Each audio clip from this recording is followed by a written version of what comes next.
Lena Hart stood in front of her family's most powerful members, her hands shaking but her voice steady. "I won't marry him," she said. The room went silent. Her uncle's face turned red. Adrian, the man chosen for her, smiled like he'd already won. But Lena had something they didn't expect, a mechanic from nowhere standing beside her, and evidence that could destroy everything they'd built. What started as a desperate lie was about to become the truth that set her free. This is a story about the lies we tell, the truth we discover, and the courage it takes to choose your own life. Hit like and drop a comment with your city so I can see how far this story travels. The fluorescent lights in Cole's Auto Repair buzzed like angry wasps, casting harsh shadows across the concrete floor. Nathan Cole lay underneath a 2004 Ford pickup, wrestling with a rusted exhaust manifold that hadn't budged in what felt like an hour. Sweat dripped down his temple despite the October chill seeping through the garage's open bay door. His knuckles were already scraped raw from the morning's work, and it wasn't even noon yet. "Dad, I'm hungry." The small voice came from somewhere near the workbench. Nathan rolled out from under the truck, wiping his hands on a rag that was more grease than fabric. His daughter Maya sat cross-legged on the clean patch of floor he had designated as her space, her coloring book spread out in front of her. She was 6 years old, with dark curls that refused to stay in the ponytail he'd attempted that morning. "What happened to the sandwich I packed you?" Nathan asked, sitting up and stretching his back. "It cracked in 3 places." "I ate it already. That was like forever ago." He checked his watch. 11:30. The sandwich had been at 10. "There's crackers in my office, the cheese ones you like." Maya wrinkled her nose. "Those are boring." "Well, boring's what we've got until I finish this job." Nathan stood, his knees protesting. 32 years old, and he already felt twice that. "2 more hours and we'll get pizza. Deal? With pepperoni? Is there any other kind?" Maya grinned and went back to her coloring, this time working on what appeared to be a purple horse, or maybe a dog. Her artistic vision outpaced her execution by a wide margin. Nathan was sliding back under the truck when he heard tires on gravel. He didn't get up immediately. Walk-ins were rare on Saturdays, and whoever it was could wait the 30 seconds it would take him to finish tightening this bolt. The engine above him ticked as it cooled, a steady rhythm that almost let him ignore the footsteps approaching the garage. "Hello? Is anyone here?" The voice was female, young, and carried an edge of something Nathan couldn't quite identify. Not panic exactly, more like carefully controlled fear. He rolled out again, this time bumping his head on the truck's undercarriage. "Damn it!" The word came out before he could stop it. "Sorry, I said a bad word," he muttered to Maya, who giggled. "That's 50 cents for the swear jar," she announced cheerfully. Nathan got to his feet, ready to explain his Saturday rates, and found himself looking at someone who clearly didn't belong in his garage. The young woman standing in the bay door wore dark jeans and a simple gray sweater.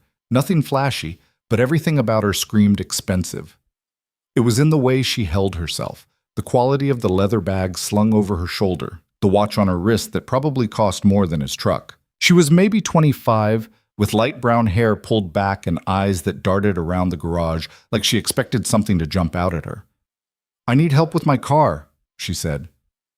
"What's wrong with it?" "I don't know. It's making a noise." Nathan waited for more details. When none came, he grabbed a cleaner rag and wiped his hands. "What kind of noise?" "A bad one." He'd been a mechanic for 12 years, owned this garage for 5, and he'd heard every variation of "it's making a noise" that existed. Usually it meant nothing. Sometimes it meant everything. "Is it outside?" he asked. She nodded. Nathan glanced at Maya, who had abandoned her coloring to stare at their visitor with undisguised curiosity. "Stay inside, kiddo." "Can I come see the car?" "Not until I make sure it's not about to explode." Maya's eyes went wide. "Cars can explode?" "No," Nathan said quickly. "Bad joke. Just stay here." He followed the young woman outside. Parked at an angle in front of his garage was a black Mercedes sedan, maybe 3 years old, pristine except for a thin layer of road dust. He walked around it slowly, looking for obvious damage. Nothing stood out. "Start it up," he said. The woman, he still didn't know her name, got in and turned the key. The engine caught immediately, running smooth. No knocking, no grinding, nothing that suggested imminent catastrophe. Nathan leaned against the hood, crossing his arms. "Your car's fine." But the noise, there is no noise. He kept his voice level, not unkind. Look, I don't know what you're running from or why you picked my garage, but I can't help you if you won't tell me the truth. Her hands tightened on the steering wheel. For a moment he thought she might drive off, and part of him hoped she would. He had enough complications in his life without adding whatever this was. Instead, she turned off the engine and got out of the car. When she spoke again, her voice was quieter. My name is Lena Hart, and you're right, there's nothing wrong with my car, but I do need help. With what? It's complicated. It always is. Nathan glanced back at the garage, where Maya's silhouette was visible in the doorway despite his instructions. I've got about 10 minutes before my daughter decides she's starving to death. If you want to explain, now's the time. Lena looked at him for a long moment, something like calculation happening behind her eyes. Whatever conclusion she reached, it seemed to surprise her. Can we talk inside? I'd rather not do this in your parking lot. Nathan considered saying no. Every instinct told him this woman was trouble, the expensive kind that didn't care who it burned on the way through. But there was something else in her expression too, something that looked like genuine fear barely held in check. Fine, but my daughter's in there, so whatever this is, keep it appropriate. Of course. He led her into the garage's small office, a cramped space with a metal desk, 2 filing cabinets, and a calendar from 2023 that he'd never bothered to replace. Maya had claimed the desk chair, spinning in slow circles while eating crackers from the box Nathan kept in the bottom drawer. Maya, this is Miss Hart. She needs to talk to me about grown-up stuff. Can you go color for a few more minutes? Is she in trouble? Maya asked, studying Lena with the blunt assessment only children could pull off. No, Nathan said. Yes, Lena said at the same time. They looked at each other. Lena's mouth quirked in something that might have been a smile under different circumstances. Maya shrugged, gathered her coloring supplies, and marched back to her spot on the garage floor. Nathan pulled the office door mostly closed, leaving it open enough to keep an eye on his daughter. You've got 5 minutes, he said. Lena stood with her back to the filing cabinets, her arms crossed in a mirror of his earlier posture. I need you to pretend to be my boyfriend for a weekend. Whatever Nathan had been expecting, it wasn't that. You're joking. I'm not. Then you're insane. Probably. She said it without humor. But I'm also desperate, and you're the first person I've found who might actually say yes. Lady, I don't know what gave you that impression, but you've got the wrong guy. You're single. You have a daughter, which means you're responsible. You own this business, which means you can't be bought easily, and you're clearly not interested in impressing anyone. She gestured at the garage around them. This whole place screams, I don't care what you think. That's supposed to be a compliment? It's an observation. Nathan leaned back against the desk. Why do you need a fake boyfriend? To avoid a real marriage. Then tell whoever it is you're not interested. It's not that simple. It never is, Nathan repeated. Look, I appreciate whatever crisis you're having, but I'm not an actor. I fix cars, I raise my kid. I don't do drama. I'll pay you $50,000. The number hung in the air between them like smoke. Nathan's brain stuttered over it, tried to make it make sense. $50,000. That was more than he cleared in a good year. That was Maya's college fund and then some. That was fixing the leak in his roof and replacing the truck that was held together by spite and prayer. For one weekend, Lena continued, her voice steady now. 2 days. You and your daughter would stay at my family's estate. We'd attend a few dinners, maybe a party. You'd act like my boyfriend. That's it. Why me? You could hire a professional actor for a lot less. Because actors lie for a living, and my family would spot one in minutes. I need someone real, someone who wouldn't fit in their world, who wouldn't try to play their games, someone honest. You don't know anything about me. I know you just told a stranger the truth about her car when you could have made up a problem and charged her for it. I know you're raising a daughter alone, which means you understand responsibility. And I know... She paused, something vulnerable crossing her face. I know you're the first person I've talked to in 6 months who didn't immediately assume I was lying. Nathan wanted to say no. Everything in him screamed to say no, to send this woman back to whatever mess she'd created and keep his simple, controlled life exactly as it was. But $50,000. Jesus. $50,000. What's the catch? He asked. My family is powerful, rich, connected. They're not going to like you, and they're going to make that very clear. It won't be pleasant. I've dealt with rich assholes before, not like these ones. Lena's expression hardened. These ones think they own people. And right now, they think they own me. Why? Because I'm the heir to their empire, and I've been missing for 3 years. They want me back, and they've arranged a marriage that will seal my place in their world forever. She said it flatly, like she was describing someone else's life. If I show up to this weekend's family gathering with a boyfriend in a ready-made family situation, it might buy me enough time to find another way out. Nathan studied her carefully. Everything about this was wrong. The setup, the money, the desperation in her voice that she couldn't quite hide. But he also recognized the look in her eyes. He'd seen it in his mirror often enough in the years after his ex-wife left. It was the look of someone barely holding it together, fighting a battle everyone else had already decided was lost. 1 weekend, he said slowly. 2 days, maybe 3 at most. And all I have to do is act like your boyfriend. Yes. No lying to my daughter. If she goes, she knows it's pretend. Lena nodded. That's fair. And I want half up front. She pulled out her phone, typed for a moment, then showed him the screen.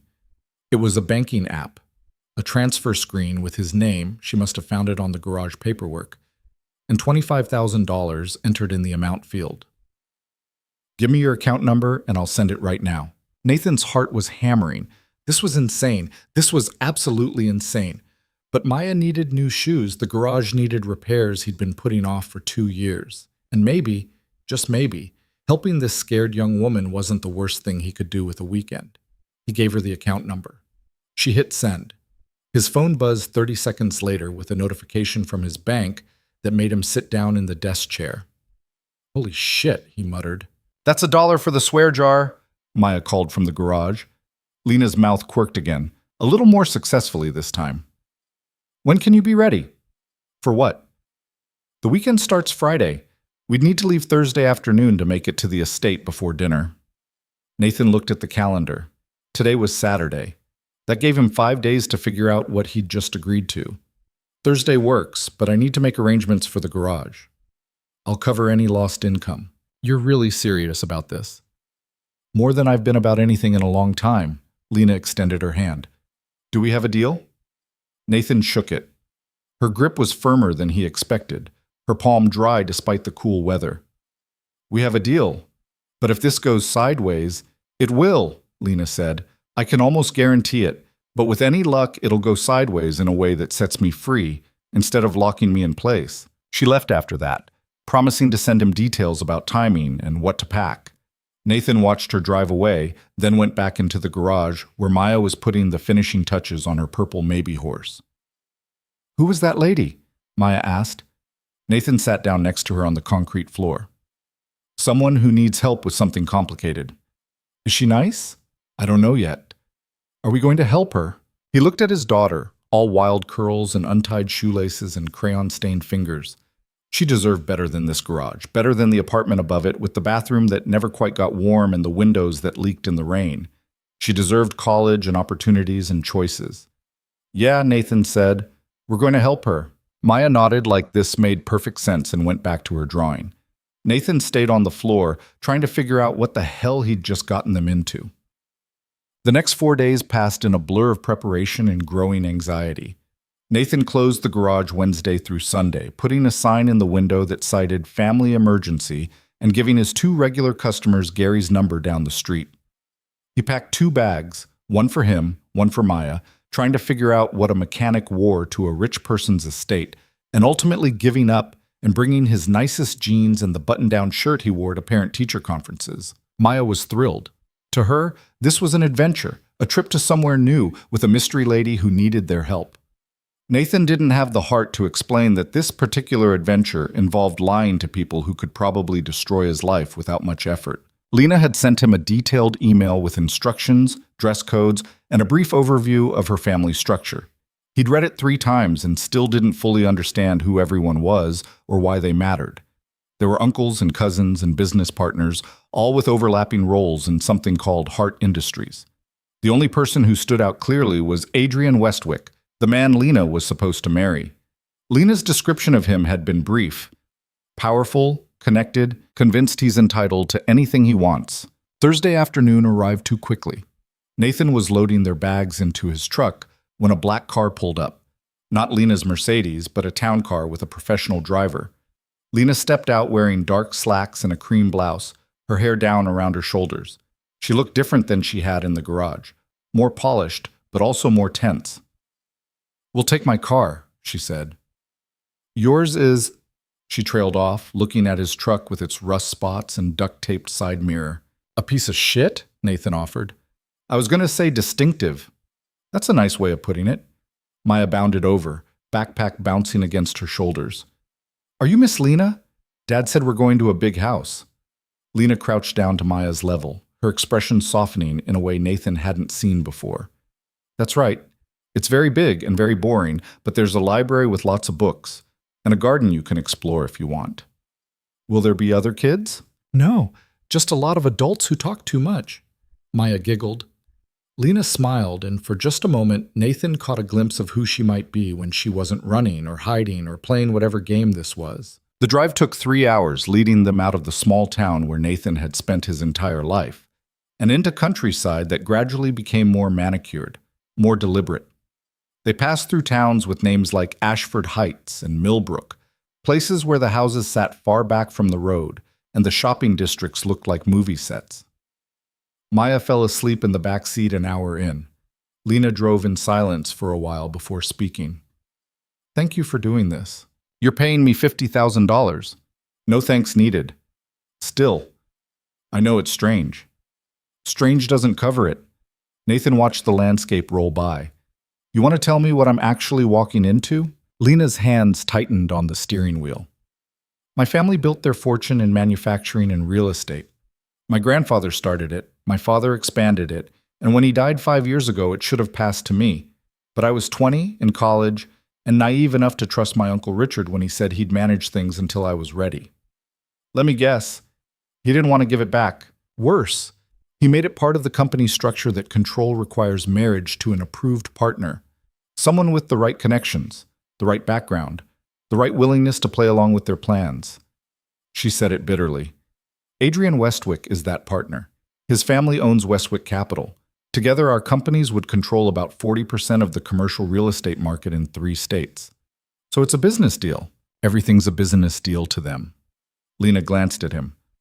"I ran 3 years ago when I figured out what they were planning. I've been moving around, staying off their radar, trying to find legal grounds to challenge the whole setup.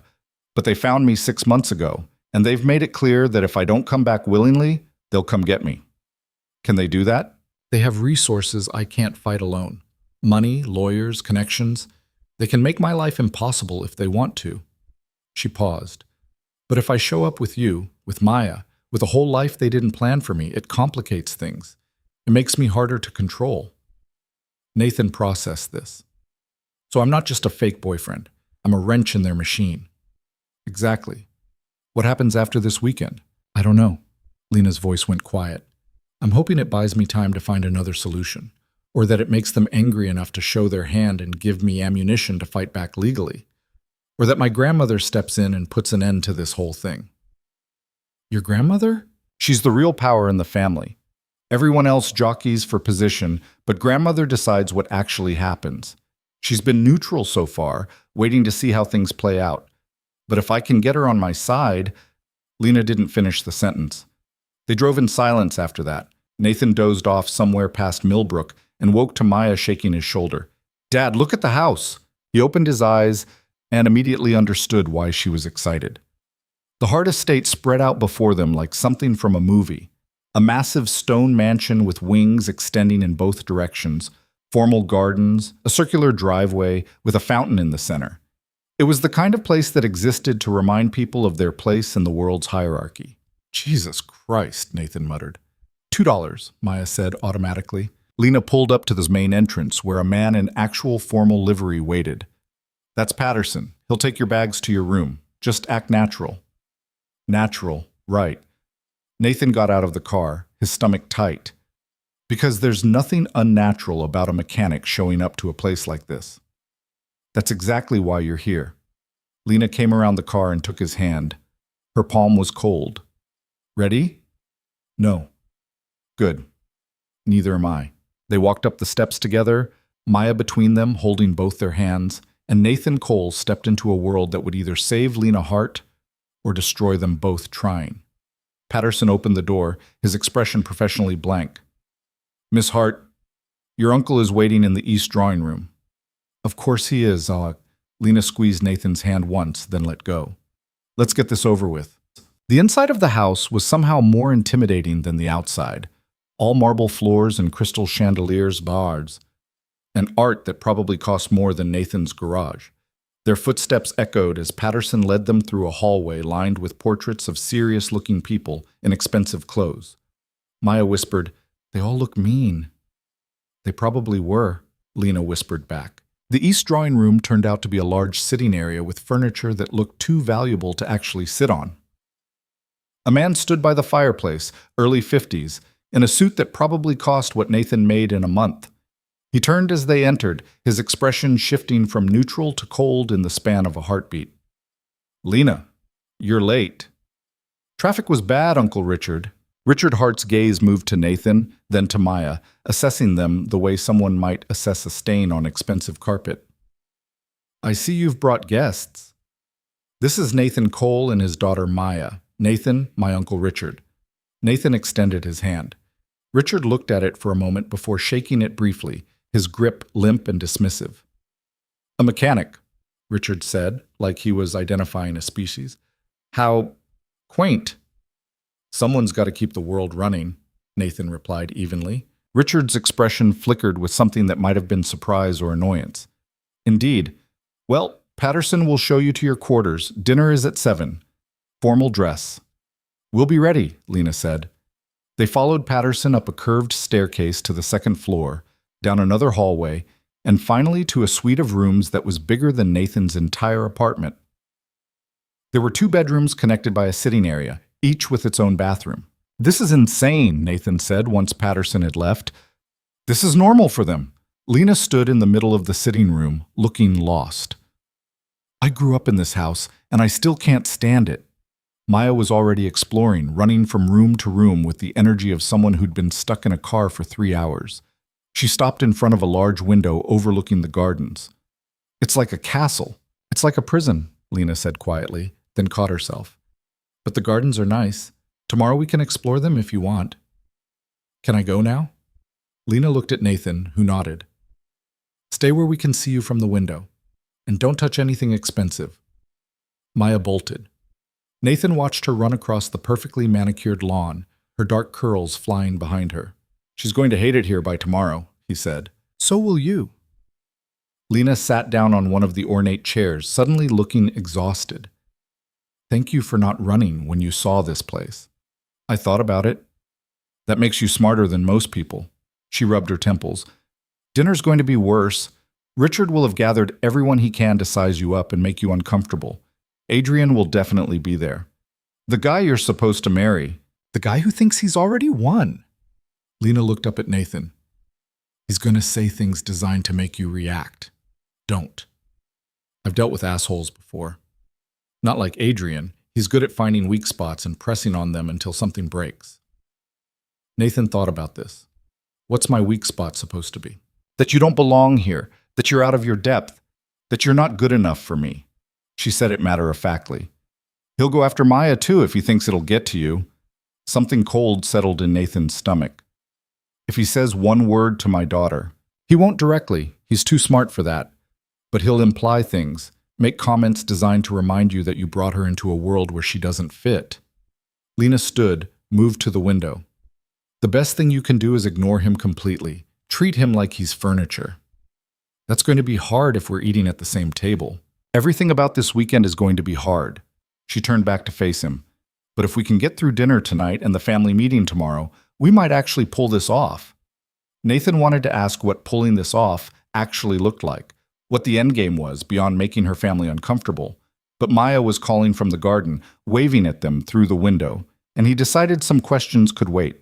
"I should get her ready for dinner," he said. "Nathan?" Lena's voice stopped him at the door. "Whatever happens tonight, remember it's all theater. None of it's real. He nodded, but as he went to collect his daughter, he couldn't shake the feeling that Lena was wrong. Some part of this was very real, and they were about to find out which part. Maya refused to wear the dress Nathan had packed. She stood in the middle of the bedroom with her arms crossed, her face set in that particular expression of 6-year-old stubbornness that he'd learned meant the battle was already lost. "It's itchy," she said for the third time. "You wore it to Aunt Sarah's wedding and you were fine." That was different. Nathan knelt down, trying to keep his voice level, even though his own anxiety about dinner was climbing with each passing minute. How was it different? Aunt Sarah is nice. These people aren't. He couldn't exactly argue with that assessment. 5 minutes in the dress. If you really hate it, we'll figure something else out. Maya considered this, then nodded. She let him help her into the navy blue dress, and true to her word, she lasted almost exactly 5 minutes before pulling at the collar and making a sound of pure misery. "Okay," Nathan said. "Plan B." Plan B turned out to be her nicest jeans and the button-up cardigan his sister had sent for her birthday. It wasn't formal, but it was clean, and Maya could breathe in it, which seemed more important than whatever dress code Richard Hart expected. Nathan changed into his own clothes, the dark jeans he'd brought, the button-down shirt, a jacket that was probably too casual but was the best he owned. He looked at himself in the ornate mirror and saw exactly what Richard had seen. A mechanic playing dress-up, trying to fit into a world that would never accept him. The thought should have bothered him more than it did. There was a knock on the door connecting their rooms to Lena's. She came in before he could answer, and Nathan had to consciously keep his expression neutral. She wore a black dress that was simple and elegant and probably cost more than his truck, her hair pulled back in a way that made her look older, more composed. But her hands were shaking slightly when she reached up to adjust an earring. "You look terrified," Nathan said. "I am terrified." Lena's gaze moved to Maya. "You look very nice. Dad said I didn't have to wear the itchy dress." "Your dad is smart." Lena's mouth quirked. "Are you ready?" "No," Nathan said honestly, "but I don't think waiting is going to help." They made their way back downstairs, following the sound of voices to a formal dining room that looked like it belonged in a museum. The table could have seated 20 easily, but tonight only 8 places were set, clustered at one end. Crystal glasses caught the light from an enormous chandelier. The walls were lined with more portraits of dead hearts, all of them looking vaguely disapproving. Richard stood near the head of the table, talking to a woman in her 60s who had the same sharp features as Lena. 2 other people Nathan didn't recognize stood by the windows, a younger man in an expensive suit and a woman who kept checking her phone with poorly disguised boredom. And then there was Adrian Westwick. He stood apart from the others, drink in hand, watching the door like he'd been waiting for them. He was tall, probably 35, with the kind of looks that came from good genetics and better dental work. Everything about him was calculated. The cut of his suit, the way he held his glass, the slight smile that suggested he found all of this vaguely amusing. When he saw Lena, the smile widened. When he saw Nathan and Maya, it sharpened into something else entirely. "Lena," Richard said, his voice carrying across the room. "Come introduce your guests." They crossed the room together and Nathan felt every eye tracking their movement. He kept his hand on Maya's shoulder, partly to steady her and partly to steady himself. "Everyone, this is Nathan Cole and his daughter Maya," Lena said. Her voice was different here, flatter, more controlled. "Nathan, this is my Uncle Richard, my Aunt Judith, my cousin Marcus and his wife Claire, and Adrian Westwick." Adrian extended his hand to Nathan. His grip was firm, aggressive, the kind of handshake designed to establish dominance. Nathan matched it without trying to win, which seemed to surprise Adrian slightly. "A pleasure," Adrian said, his tone suggesting it was anything but. "Lena's told us so much about you." "Funny," Nathan replied. "She hasn't mentioned you at all." Judith made a small sound that might have been a laugh quickly covered by a cough. Richard's expression darkened. Adrian's smile didn't waver, but something cold flashed in his eyes. "Well," Adrian said smoothly, "I suppose 3 years apart leaves a lot of gaps to fill in." 3 years? Nathan looked at Lena. "You two haven't seen each other in 3 years?" "We've been in contact," Adrian said before Lena could answer. "Regular contact, making plans. Plans that apparently didn't include mentioning you existed," Nathan said. This time Judith's laugh wasn't disguised. Marcus looked uncomfortable. Richard stepped forward like he was preparing to referee a fight. Perhaps we should sit, Richard said. Patterson has dinner ready.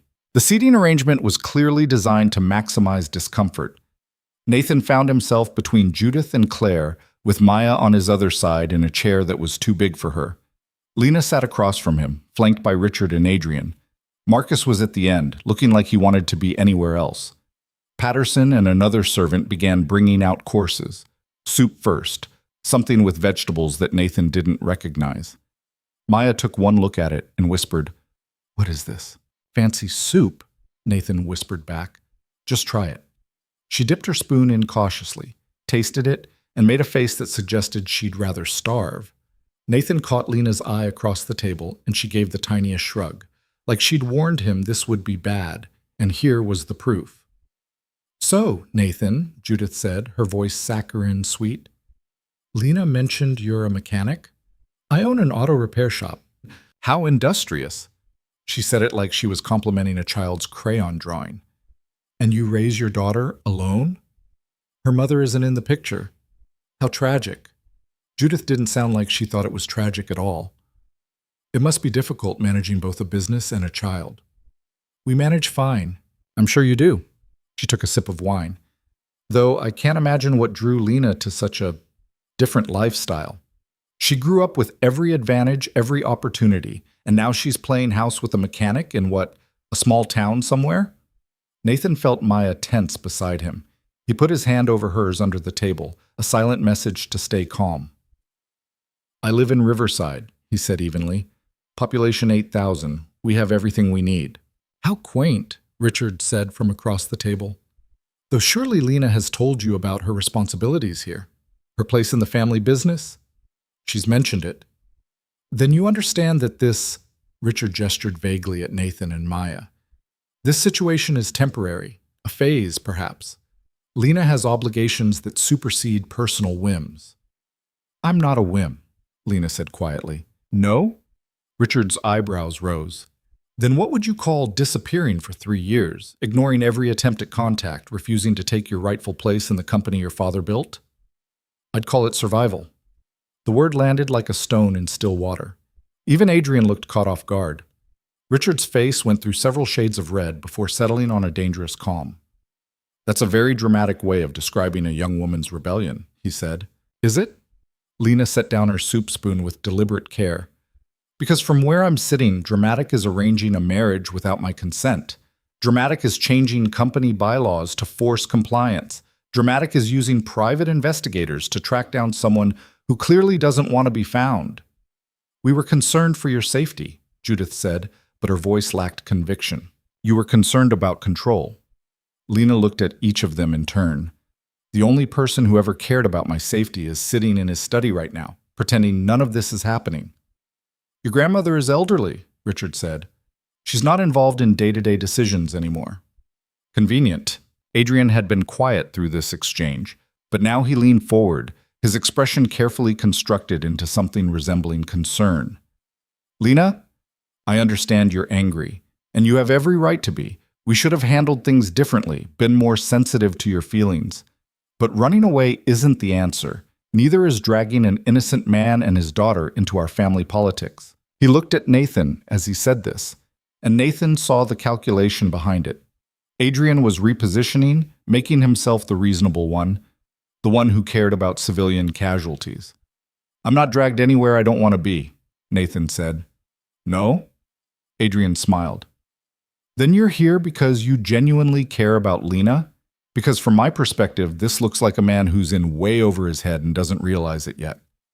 "Your perspective doesn't matter much to me. It should. Because when this fantasy ends, and it will end, you're going to be the one left explaining to your daughter why you brought her into a world where she doesn't belong." Maya's hand tightened in Nathan's. He felt his jaw clench, felt the anger rising in a way he hadn't experienced in years. Lena had warned him this would happen, that Adrian would go after the weak spots. But knowing it and experiencing it were different things entirely. "My daughter belongs wherever I say she belongs," Nathan said, keeping his voice level through sheer force of will.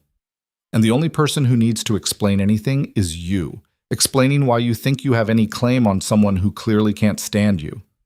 The room went silent. Even the servants stopped moving. Adrian's smile finally cracked, replaced by something uglier. I have a claim, Adrian said slowly, because our families have been planning this alliance for 5 years. Because Lena and I have an understanding, regardless of what she's told you. And because when she finally stops playing pretend and accepts reality, you're going to be nothing but an embarrassing story she tells at parties. Adrian, Richard said warningly. But Adrian wasn't done. How much is she paying you? It must be substantial to get a small-town mechanic to put on a suit and play boyfriend. 20,000? 30? Nathan felt Lena's eyes on him across the table, felt the weight of the moment. He could lie, could deny it, could keep up the pretense. But something in him rebelled against giving Adrian even that small victory. 50, he said clearly. 50,000 for one weekend. And honestly, looking around this table, she's not paying me enough. The silence that followed was different, shocked instead of tense. Judith's mouth actually fell open. Marcus looked like he wanted to disappear into his chair. Richard's face went through several more color changes before settling on purple. Only Lena seemed unsurprised. She picked up her wine glass, took a sip, and said, "At least he's honest about it, which is more than I can say for anyone else in this room." "You paid him?" Richard's voice was dangerously quiet. "You paid a stranger to pretend to be your boyfriend?"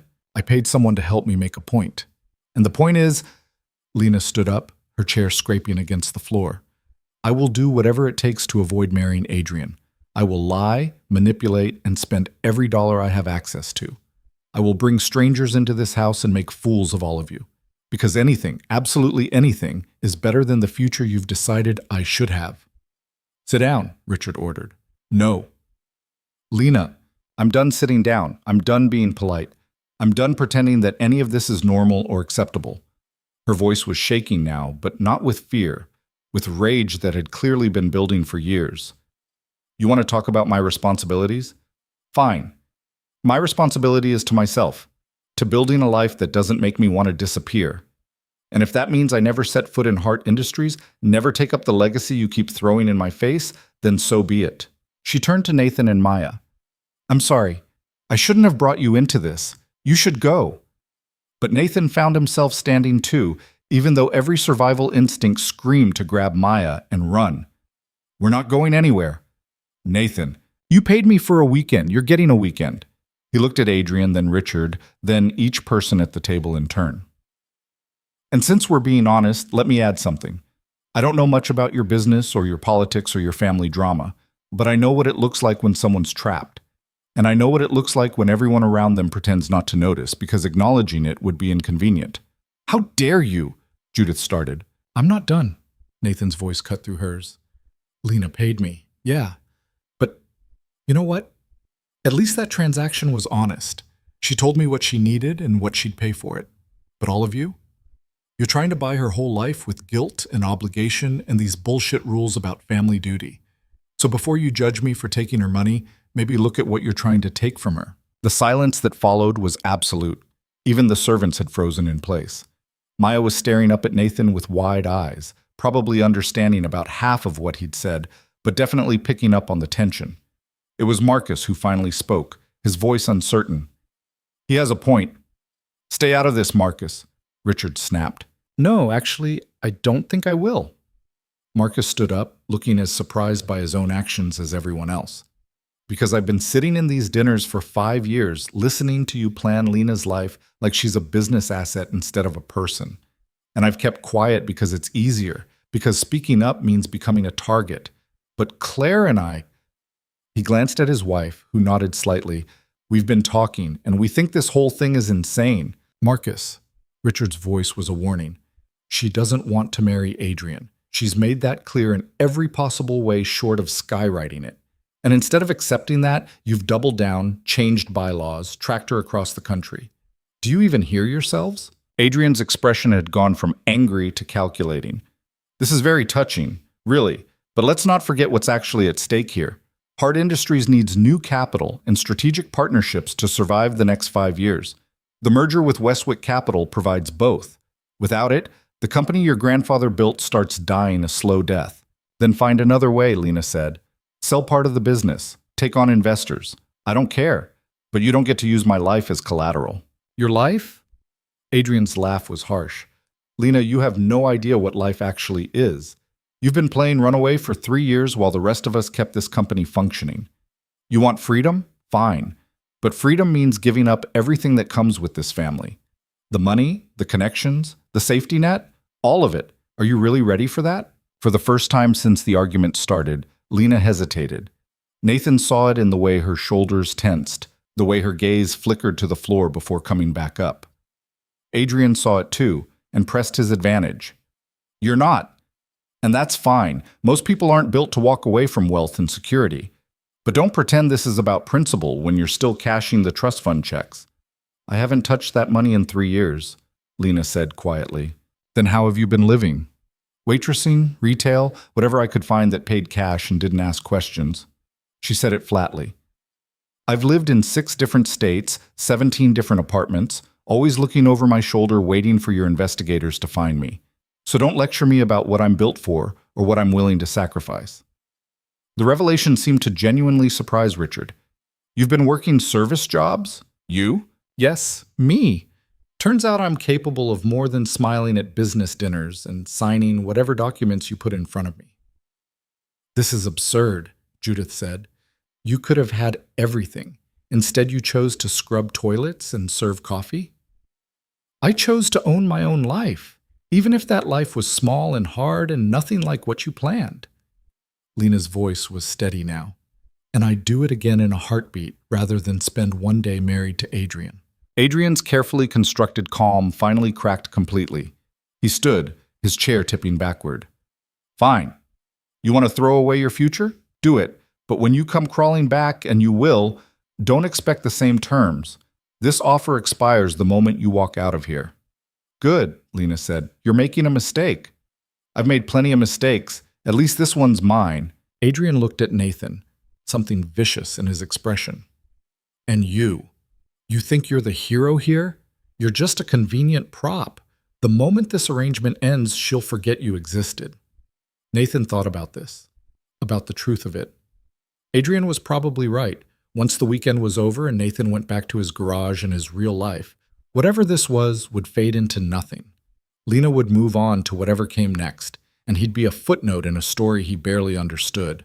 But looking at her across the table, seeing the fear she was hiding and the courage it took to hide it, he found he didn't care. Maybe, Nathan said, but at least I'll know I helped someone when they needed it. What's your excuse going to be? Adrian's jaw tightened.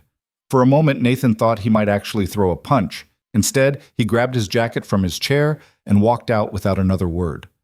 The sound of the front door slamming echoed through the house. Richard stood slowly, his face a mask of barely controlled fury. This isn't over, Lena. Yes, it is. The board meeting is tomorrow at noon. Your grandmother will be there. She'll want answers. Then I'll give them to her. Lena's voice was firm. Real answers, not whatever version of the truth you've been feeding her. Richard looked like he wanted to say more, but instead he just shook his head and left. Judith followed him without a word. Marcus gave Lena a small nod before leaving with Claire, who squeezed Lena's hand as she passed. And then it was just the 3 of them in the enormous dining room, surrounded by half-eaten soup and the ruins of whatever performance they'd been trying to pull off. Maya tugged on Nathan's sleeve. Can we go now? Yeah, Nathan said, suddenly exhausted. We can go. They walked back to their rooms in silence.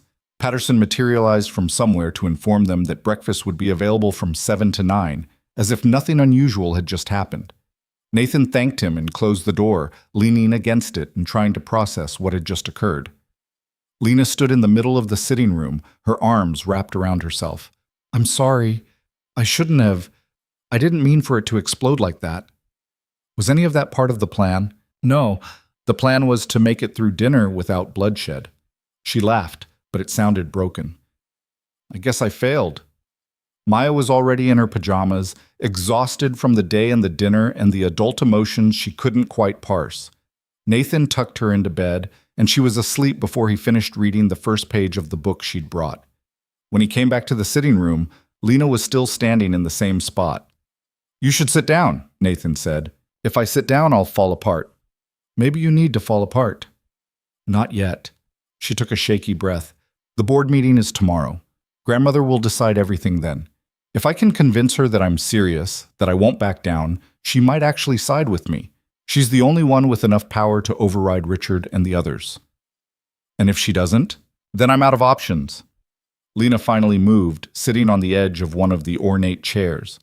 The company bylaws are ironclad. Without grandmother's support, I either marry Adrian or I lose everything. My inheritance, my place in the company, probably even my trust fund. They'll cut me off completely. You said you were ready for that. I am, I think. She looked up at him. But saying it and actually facing it are different things, and I don't know if I'm strong enough to walk away from everything I've ever known. Nathan sat down across from her. What happens at this board meeting? It's technically a family gathering, not an official board meeting, but grandmother treats them the same way. Everyone presents their case, she listens, and then she makes a ruling. It's medieval, but it's how she's run things for 40 years. What's your case going to be? The truth. Lena's smile was bitter. That I don't want to marry Adrian, that I don't want to run Hard Industries the way Richard wants it run, that I want a different life than the one they've planned. That's not a case. That's a wish list. She flinched. Excuse me? I'm not trying to be cruel, but if your grandmother is as practical as you say, she's not going to care about what you want. She's going to care about what's best for the company and the family. You need to give her a reason that makes sense in her world. I don't have one. Then we find one tonight. Nathan leaned forward. Tell me about this grandmother. What does she actually care about? Lena thought for a moment. Legacy. She wants Hart Industries to survive another generation. She wants the family name to mean something. And she wants... Lena paused. She wants honesty. She hates being lied to more than anything. Has Richard been lying to her? About what they've been doing to find me? Definitely. She thinks I just needed time away. She doesn't know about the investigators, the ultimatums, the changed bylaws. Then that's your opening. Nathan's mind was working now, falling into the same problem-solving mode he used when diagnosing a broken engine. You don't argue about feelings or what you want. You show her what they've been doing behind her back. You prove that Richard and Adrian are more interested in control than in what's actually good for the company. How do I prove that? Do you have evidence? Emails? Documents? Anything? Lena's expression shifted, something sharp and focused replacing the fear. I might. Before I ran, I copied files from Richard's office. Correspondence with Adrian about the merger. Projections that showed they knew I'd never agree. Discussions about how to force my compliance. I thought I might need them eventually. Where are they? Safe deposit box in another state, but I can access them digitally if I need to. Then that's what we do. Nathan stood, feeling more certain than he had since they arrived. Tomorrow morning, before the meeting, you compile everything. Every lie Richard told, every manipulation, every piece of proof that this was never about what's best for the company or for you. And then you hand it to your grandmother and let her decide what to do with it. Lena stood too, something like hope flickering in her expression. That might actually work. It's better than walking in there with nothing but, I don't want to. She crossed the room and hugged him suddenly, catching him off guard. Thank you. For staying. For helping. For not running when any sane person would have. Nathan awkwardly patted her back, very aware that this was probably not appropriate for a fake boyfriend arrangement, but also not having the heart to pull away. You're welcome. Now get some sleep. Tomorrow's going to be worse than tonight. Is that supposed to be comforting? No, but it's honest. Lena laughed, a real one this time, and pulled back. Honest, right. That's what we're doing now. She went to her room and Nathan stood in the sitting room for a long moment, looking out at the gardens that were lit up like a movie set. Somewhere in this massive house, Richard was probably planning his next move. Adrian was nursing his wounded pride, and a grandmother Nathan had never met was preparing to decide Lena's entire future. He should have been more worried than he was. He should have been calculating exit strategies and worst-case scenarios. Instead, he found himself thinking about the way Lena had stood up at dinner, the way her voice had shaken with rage instead of fear, the way she'd chosen truth even when it was harder than lying. Maybe she was stronger than she thought. Maybe they both were. Nathan checked on Maya one more time, still asleep, one arm flung over her head in that boneless way kids slept, and then got ready for bed himself. Tomorrow would bring whatever it brought. Tonight, at least, they'd survived. Nathan woke at 5:30 out of habit, his body refusing to sleep past dawn, even in a bed that probably cost more than his car. The room was still dark, the heavy curtains blocking out any hint of morning light. He lay there for a moment, disoriented by the unfamiliar ceiling and the complete silence. At home, he could always hear the highway in the distance, the hum of the refrigerator downstairs, the neighbor's dog barking at nothing. Here, there was nothing but the faint tick of an antique clock somewhere in the sitting room. He got up quietly, checking on Maya, who had somehow migrated completely sideways across the bed and was now using her pillow as a footrest. He fixed her position gently, pulled the blanket up, and went to take a shower that felt excessive with its rainfall showerhead and heated floors. By 6, he was dressed and restless. The house was starting to wake up around him. He could hear footsteps in distant hallways, the muted clatter of breakfast being prepared somewhere below. He thought about going down to find coffee, but didn't want to navigate the staff and their professional courtesy before he'd had caffeine. The knock on the connecting door was so soft he almost missed it. Lena stood there in running clothes, her hair pulled back, laptop bag over her shoulder. She looked like she hadn't slept at all. "Coffee?" she said. "Please." They left a note for Maya and made their way downstairs through a different route than Patterson had shown them yesterday. Lena led him through a side hallway, down a narrow servant's staircase, and into a small breakfast room that was clearly not meant for formal dining.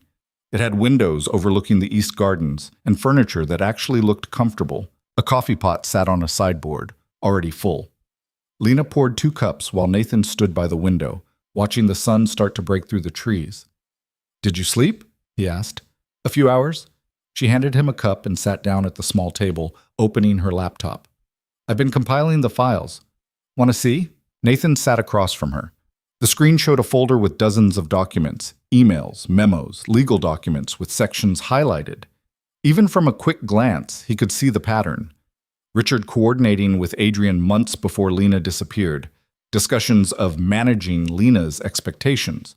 A particularly damning email where Richard explicitly stated that they needed to box her in legally before she realizes what's happening. "This is damning," Nathan said. "It's 5 years of systematic manipulation." Lena's voice was flat.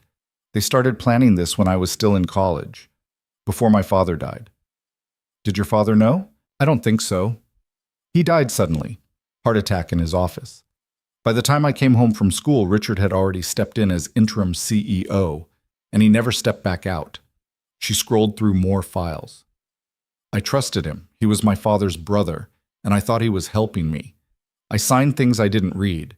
I agreed to meetings I didn't understand. And by the time I realized what was happening, I was legally tangled in agreements I couldn't break. Except you did break them. I ran away. That's not the same as breaking free." Lena looked up at him. "But this... If I can show grandmother what they've been doing, she might actually listen. She built this company with my grandfather. She knows what it means to fight for control." "When's the meeting?" "Noon, in the main library." Lena glanced at the clock on the wall. "Which gives me 6 hours to prepare, and you 6 hours to convince your daughter that sitting through a boring adult meeting is somehow fun. She's 6. Everything is either the best or the worst thing ever. No middle ground. Must be nice to see the world that clearly." They drank their coffee in silence for a while. The breakfast room slowly filled with morning light, turning the gardens outside into something almost beautiful. Nathan could see why someone might want to stay in a place like this. Why the weight of history and wealth might feel like security instead of a cage. But he could also see why Lena had run. "Can I ask you something?" Lena said suddenly. "Sure." "Why did you really agree to this? And don't say the money. That's part of it, obviously, but it's not all of it." Nathan considered the question. He'd been asking himself the same thing since Thursday, trying to understand what impulse had made him say yes to something this insane. "My ex-wife left when Maya was 2, he said finally. "Just walked out one day while I was at work. Didn't leave a note, didn't explain, just gone. I spent months thinking I'd done something wrong, that there was some sign I'd missed. Turns out she'd been planning it for a while. Had another guy lined up, a whole other life ready to go. She just needed to wait until the timing was right for her." "I'm sorry. Don't be. It was years ago, and honestly, we're better off without her." Nathan turned his coffee cup in his hands. But the thing that stuck with me was how trapped she must have felt to just disappear like that. How bad things must have been in her head that leaving without warning seemed like the only option. And I kept thinking, if she'd just told me, if she'd just said, "This isn't working and I need out," we could have handled it like adults. But she didn't trust me enough to even have that conversation. Lena was quiet, waiting. When you walked into my garage looking scared and desperate and like you were about to bolt at any second, I recognized that look. And I thought, maybe this time I can actually help. Maybe this time I can be the person who doesn't make someone feel like they have to run. He shrugged. Plus, the 50 grand doesn't hurt. The 50 grand is definitely a factor, Lena agreed, but her expression had softened. Thank you for telling me that. Yeah, well, don't get sentimental. I'm still a guy who took money to lie to your family. You're a guy who took money to help someone who needed it. There's a difference. Before Nathan could respond, the door opened and Patterson appeared with a tray of pastries and fruit. He set it down with professional efficiency and left without commenting on their presence, though Nathan caught the slightest hint of approval in the old man's expression. They ate breakfast while Lena continued organizing files. Nathan found himself reading over her shoulder, trying to understand the legal language and corporate structure. It was dense and complicated, but the core of it was simple. Richard had been systematically consolidating power while making it look like he was just managing things until Lena was ready. There's one more thing, Lena said, pulling up a different file. This is the kicker. It was an email from 6 months ago, after Richard's investigators had finally tracked Lena down. In it, Richard told Adrian that the girl is more stubborn than anticipated, but desperation makes people compliant. Cut off her access to everything, and she'll come crawling back within a month. Bastard, Nathan muttered. He cut off my trust fund, my credit cards, even my health insurance. Everything I had access to through the family, gone overnight. That's why I came back. Not because I wanted to, but because I didn't have a choice anymore. Lena's hands were shaking slightly as she closed the laptop. And the worst part is it almost worked. I almost gave in. If I hadn't found that mechanic shop in Riverside, if I hadn't met you and realized there might be another way, she didn't finish the sentence. She didn't have to. They sat there as the morning brightened around them, two people who'd accidentally stumbled into each other's crises and decided to make a stand. It should have felt more dramatic, more momentous. Instead, it just felt like two people having coffee before a hard day. Maya appeared around 8:30, dragged downstairs by Patterson, who'd apparently heard her moving around and taken it upon himself to deliver her to them. She looked rumpled and confused, her hair a disaster. "Why didn't you wake me up?" she demanded. "You were sleeping," Nathan said. "Why would I wake you up?" "Because we're in a castle and I'm missing everything." Lena smiled, the first genuine one Nathan had seen that morning. "Want to explore the gardens after breakfast? We've got a few hours before the boring meeting." Maya's eyes lit up. "Really?" "Really, but you have to eat something first. Patterson, could you bring some pancakes for Miss Maya?" Patterson inclined his head and disappeared. Maya climbed into the chair next to Lena, immediately launching into a detailed account of the dream she'd had about purple horses and flying cars. Lena listened with apparent fascination, asking questions and laughing at the right moments, and Nathan felt something shift in his chest watching them. This was supposed to be fake. A transaction. Help now, payment delivered, everyone walks away clean. But sitting in this breakfast room with morning light streaming through the windows and his daughter chattering happily to a woman who was technically a stranger, it felt disturbingly real. Patterson returned with pancakes that were probably made from scratch and fresh fruit that definitely didn't come from a grocery store. Maya dug in with enthusiasm while Lena checked her watch. "We should go outside soon if we're going," she said. "I need to be back by 11 to review everything one more time." They spent the next hour walking through gardens that were clearly maintained by a team of professionals. Everything was perfectly trimmed, perfectly arranged, the kind of beauty that took constant work to maintain.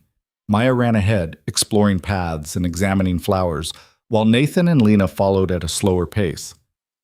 "Is your grandmother going to hate me?" Nathan asked. "Probably." Lena picked a leaf off a perfectly manicured hedge. "She's going to see exactly what you are, someone I hired to make a point. But she might respect the audacity of it. Or she might throw me out." "She might, but throwing you out means admitting that my presence here with you is significant enough to warrant a reaction. and grandmother doesn't like admitting anything bothers her. You really think this is going to work? The evidence, the confrontation, all of it? Lena was quiet for a moment, watching Maya try to climb a tree that was clearly not meant for climbing. I think it's my only shot. Richard has spent 5 years building his case for why things should go his way. I've got one meeting to tear it all down. The odds aren't great. But you're doing it anyway. Because the alternative is spending the rest of my life wondering what would have happened if I'd had the courage to try. She looked at him. That's what you did, right? When your wife left?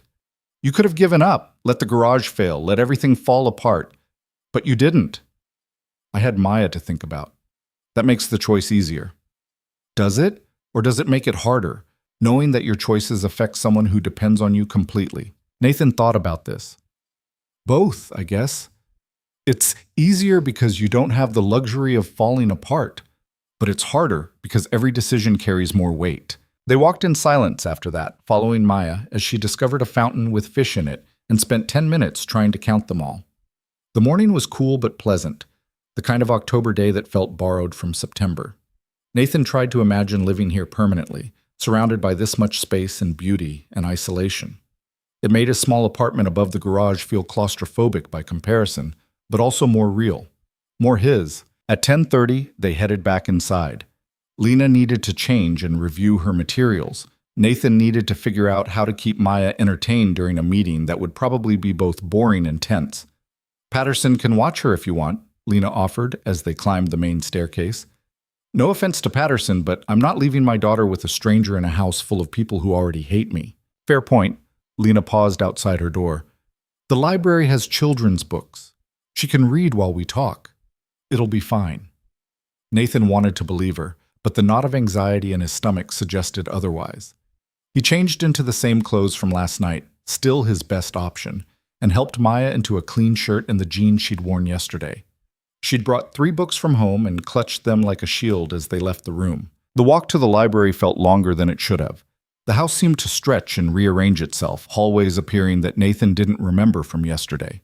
Or maybe it was just nerves making everything feel unfamiliar. The library turned out to be a massive room with floor-to-ceiling bookshelves, rolling ladders, and enough seating for 20 people easily. A long conference table dominated the center, already set with water glasses and notepads like this was a corporate boardroom instead of someone's house. Richard was already there, standing by the windows with his arms crossed. He looked like he hadn't slept either, his usually perfect appearance slightly rumpled.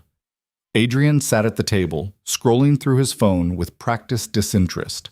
Marcus and Claire were in the corner, speaking in low voices that cut off when Nathan and Maya entered. And at the head of the table sat a woman Nathan assumed must be the grandmother. She was smaller than he expected, maybe 5'2", with white hair pulled back in a severe bun and eyes that missed nothing. She wore a black dress with a single strand of pearls and looked like she could kill you with a glance if she decided you weren't worth the effort of conversation. When she saw Nathan and Maya, her expression didn't change, but something flickered in her eyes. Calculation, assessment, judgment, all happening simultaneously. Mrs. Hart, Lena said, her voice steadier than Nathan expected. This is Nathan Cole and his daughter Maya. The old woman's gaze moved from Nathan to Maya and back again. The mechanic. Yes, ma'am, Nathan said. You may call me Eleanor. Sit. It wasn't a request. Nathan guided Maya to chairs near the end of the table, far enough from the main action that hopefully she could read in peace. Lena sat closer to Eleanor, her laptop in front of her, the files ready. Judith arrived next, followed by 2 other people Nathan didn't recognize, more family members or business associates. He couldn't tell. The room gradually filled until 12 people sat around the table, all of them watching Eleanor with varying degrees of tension. At exactly noon, Eleanor folded her hands on the table and spoke. This meeting is to address the situation with Lena and her place in Hart Industries. Richard, you called for this. Present your case. Richard stood, pulling out a tablet. Thank you, Mother. As you know, Lena disappeared 3 years ago, leaving the company in uncertain leadership. During that time, I've managed operations and positioned us for strategic growth. The proposed merger with Westwick Capital represents our best path forward, but it requires Lena's cooperation as the primary shareholder. By cooperation, you mean marriage, Eleanor said flatly. The families have had an understanding for years. Adrian and Lena's union would strengthen both companies. And Lena's opinion on this is irrelevant if she refuses to consider what's best for the family business. Richard's voice hardened. She ran away rather than accept responsibility. She's proven herself unreliable and immature. The company needs stable leadership, not someone who disappears when things get difficult. Eleanor's expression didn't change. Lena, your response? Lena stood and Nathan could see her hands shaking slightly as she opened her laptop. I'd like to present some evidence about exactly what's been happening the last 5 years. She started with the emails, projecting them on a screen that descended from the ceiling. Apparently, this library was equipped for full corporate presentations. Richard's correspondence with Adrian, the legal maneuvering, the discussions of how to manage Lena's compliance. Each email was worse than the last, showing a clear pattern of manipulation that had started long before Lena had any idea what was happening. Richard's face went from confident to strained to pale as the presentation continued. Adrian had stopped scrolling through his phone and was watching with something like respect, as if he appreciated the tactical approach, even as it destroyed his case. Eleanor watched in silence, her expression unreadable. This is out of context, Richard said when Lena paused. These are business discussions, not... Here's one from 6 months ago, Lena cut him off, bringing up the email about cutting off her access to everything. Where you explicitly state that desperation will make me compliant. Is that also business discussion? You were draining family resources.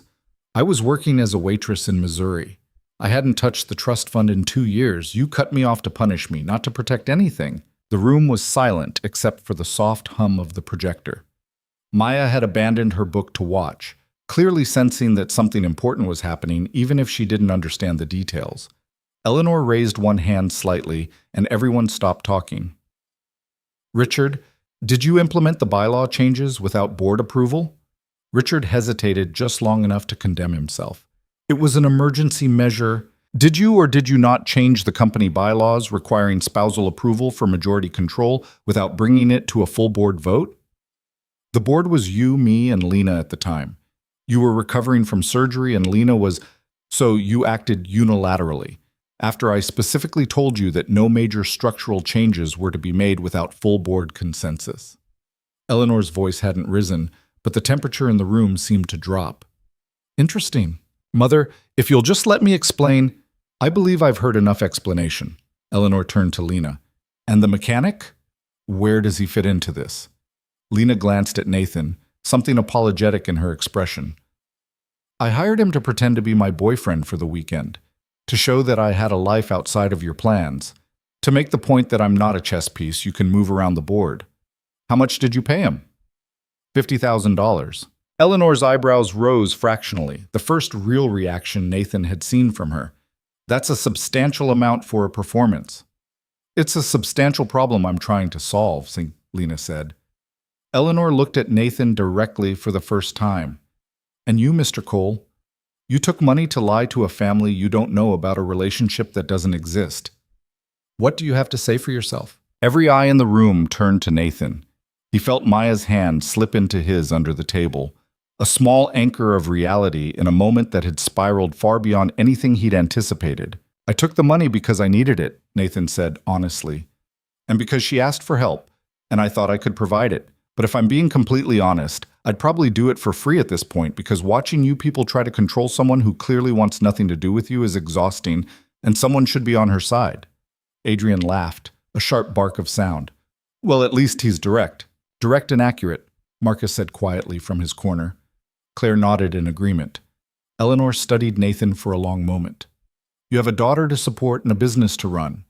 Yet you agreed to spend a weekend in a hostile environment playing a role that benefits you nothing beyond money. Why? Nathan thought about giving her the sanitized version, the explanation that made him sound noble and Lena sound sympathetic. But Eleanor struck him as someone who'd built her life on cutting through bullshit to get to truth. Because my ex-wife ran away from our marriage without warning, and I spent years wondering if I could have done something different if she'd just told me what she needed. When Lena showed up looking like she was one bad day away from disappearing permanently, I thought maybe I could help someone else not feel like running was the only option. He shrugged. Plus, like I said, I needed the money. My garage needs a new roof, and my kid needs college savings. So yeah, it was partly selfish. But it was also partly wanting to do something decent for someone who seemed to be getting screwed by everyone around her. The silence that followed was different from before. Less tense, more thoughtful. Eleanor's expression had shifted into something that might have been respect. "Richard," Eleanor said, her voice crisp, "you have systematically undermined my granddaughter's autonomy, changed company bylaws without authorization, and coordinated a forced marriage that benefits your ambitions more than the company's future. What defense do you offer?" "I was protecting the company. You were protecting your position. There's a difference." Eleanor stood, and everyone reflexively started to stand as well. She waved them back down. "The bylaw changes are void, effective immediately. Lena's control of her shares is restored without conditions. The proposed merger with Westwick Capital is tabled indefinitely pending an independent review of whether it actually serves the company's interests or just Richard's." "Mother, you can't." "I can and I am. Hart Industries was built by people who understood that loyalty means more than legal contracts. You've forgotten that lesson, Richard. Consider this a reminder." She turned to Adrian. "Mr. Westwick, I assume you're intelligent enough to recognize when a door has closed." Adrian stood, smoothing his suit. "I am, though I'll admit this isn't how I expected the day to go." He looked at Lena. "For what it's worth, I actually do wish you well. You've got more spine than I gave you credit for." "Thanks, I think." He nodded to Eleanor and left without another word. Richard looked like he wanted to argue more, but one glance at his mother's expression killed whatever protest he'd been forming. He gathered his things and walked out, followed by Judith, who'd been silent through the entire confrontation. Marcus and Claire came over to Lena, both of them smiling. "That was incredible," Claire said. "We've been wanting someone to stand up to Richard for years." "You could have done it yourself," Lena pointed out. "We could have, but we didn't. You did." Marcus squeezed her shoulder. "I'm proud of you." They left together, and then it was just Nathan, Maya, Lena, and Eleanor in the massive library. The old woman walked slowly to where Maya sat, her sharp eyes softening slightly. "What's your name, child?" "Maya. Maya Cole." "And what did you think of all that, Maya Cole?" Maya considered the question seriously. "I think grown-ups make things too complicated. If someone doesn't want to marry someone else, they just shouldn't. It's not that hard." Eleanor's mouth twitched into what might have been a smile. "Out of the mouths of babes. You're absolutely right, my dear. It shouldn't be that hard." She turned to Nathan. "I'm going to ask you a question, Mr. Cole, and I want the truth. Do you have feelings for my granddaughter?" Nathan felt his face heat. "We barely know each other." "That's not what I asked." He glanced at Lena, who was watching him with an expression he couldn't quite read. "I think she's brave and smart and trapped in a situation that isn't fair. Do I have feelings about that? Yeah, do I have romantic feelings after 4 days? I don't know. Ask me again in a month when this isn't all adrenaline and crisis." Eleanor nodded like this confirmed something she already suspected. "Lena, walk with me." She headed for the door without waiting for a response. Lena looked at Nathan, mouthed, "Sorry," and followed her grandmother out into the hallway. Their voices faded as they walked deeper into the house. Nathan sat back in his chair, suddenly exhausted. Maya climbed into his lap, something she rarely did anymore at 6. "Did we help Miss Lena?" she asked. "I think so, yeah." "Good, I like her." "Me too, kiddo." They sat there in this quiet library, surrounded by books and the ghosts of arguments, and Nathan wondered what happened next. The job was done. Lena had her confrontation, her evidence had landed, her grandmother had sided with her. There was no reason to stay.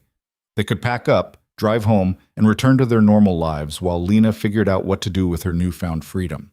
The thought should have been a relief. Instead, it felt hollow.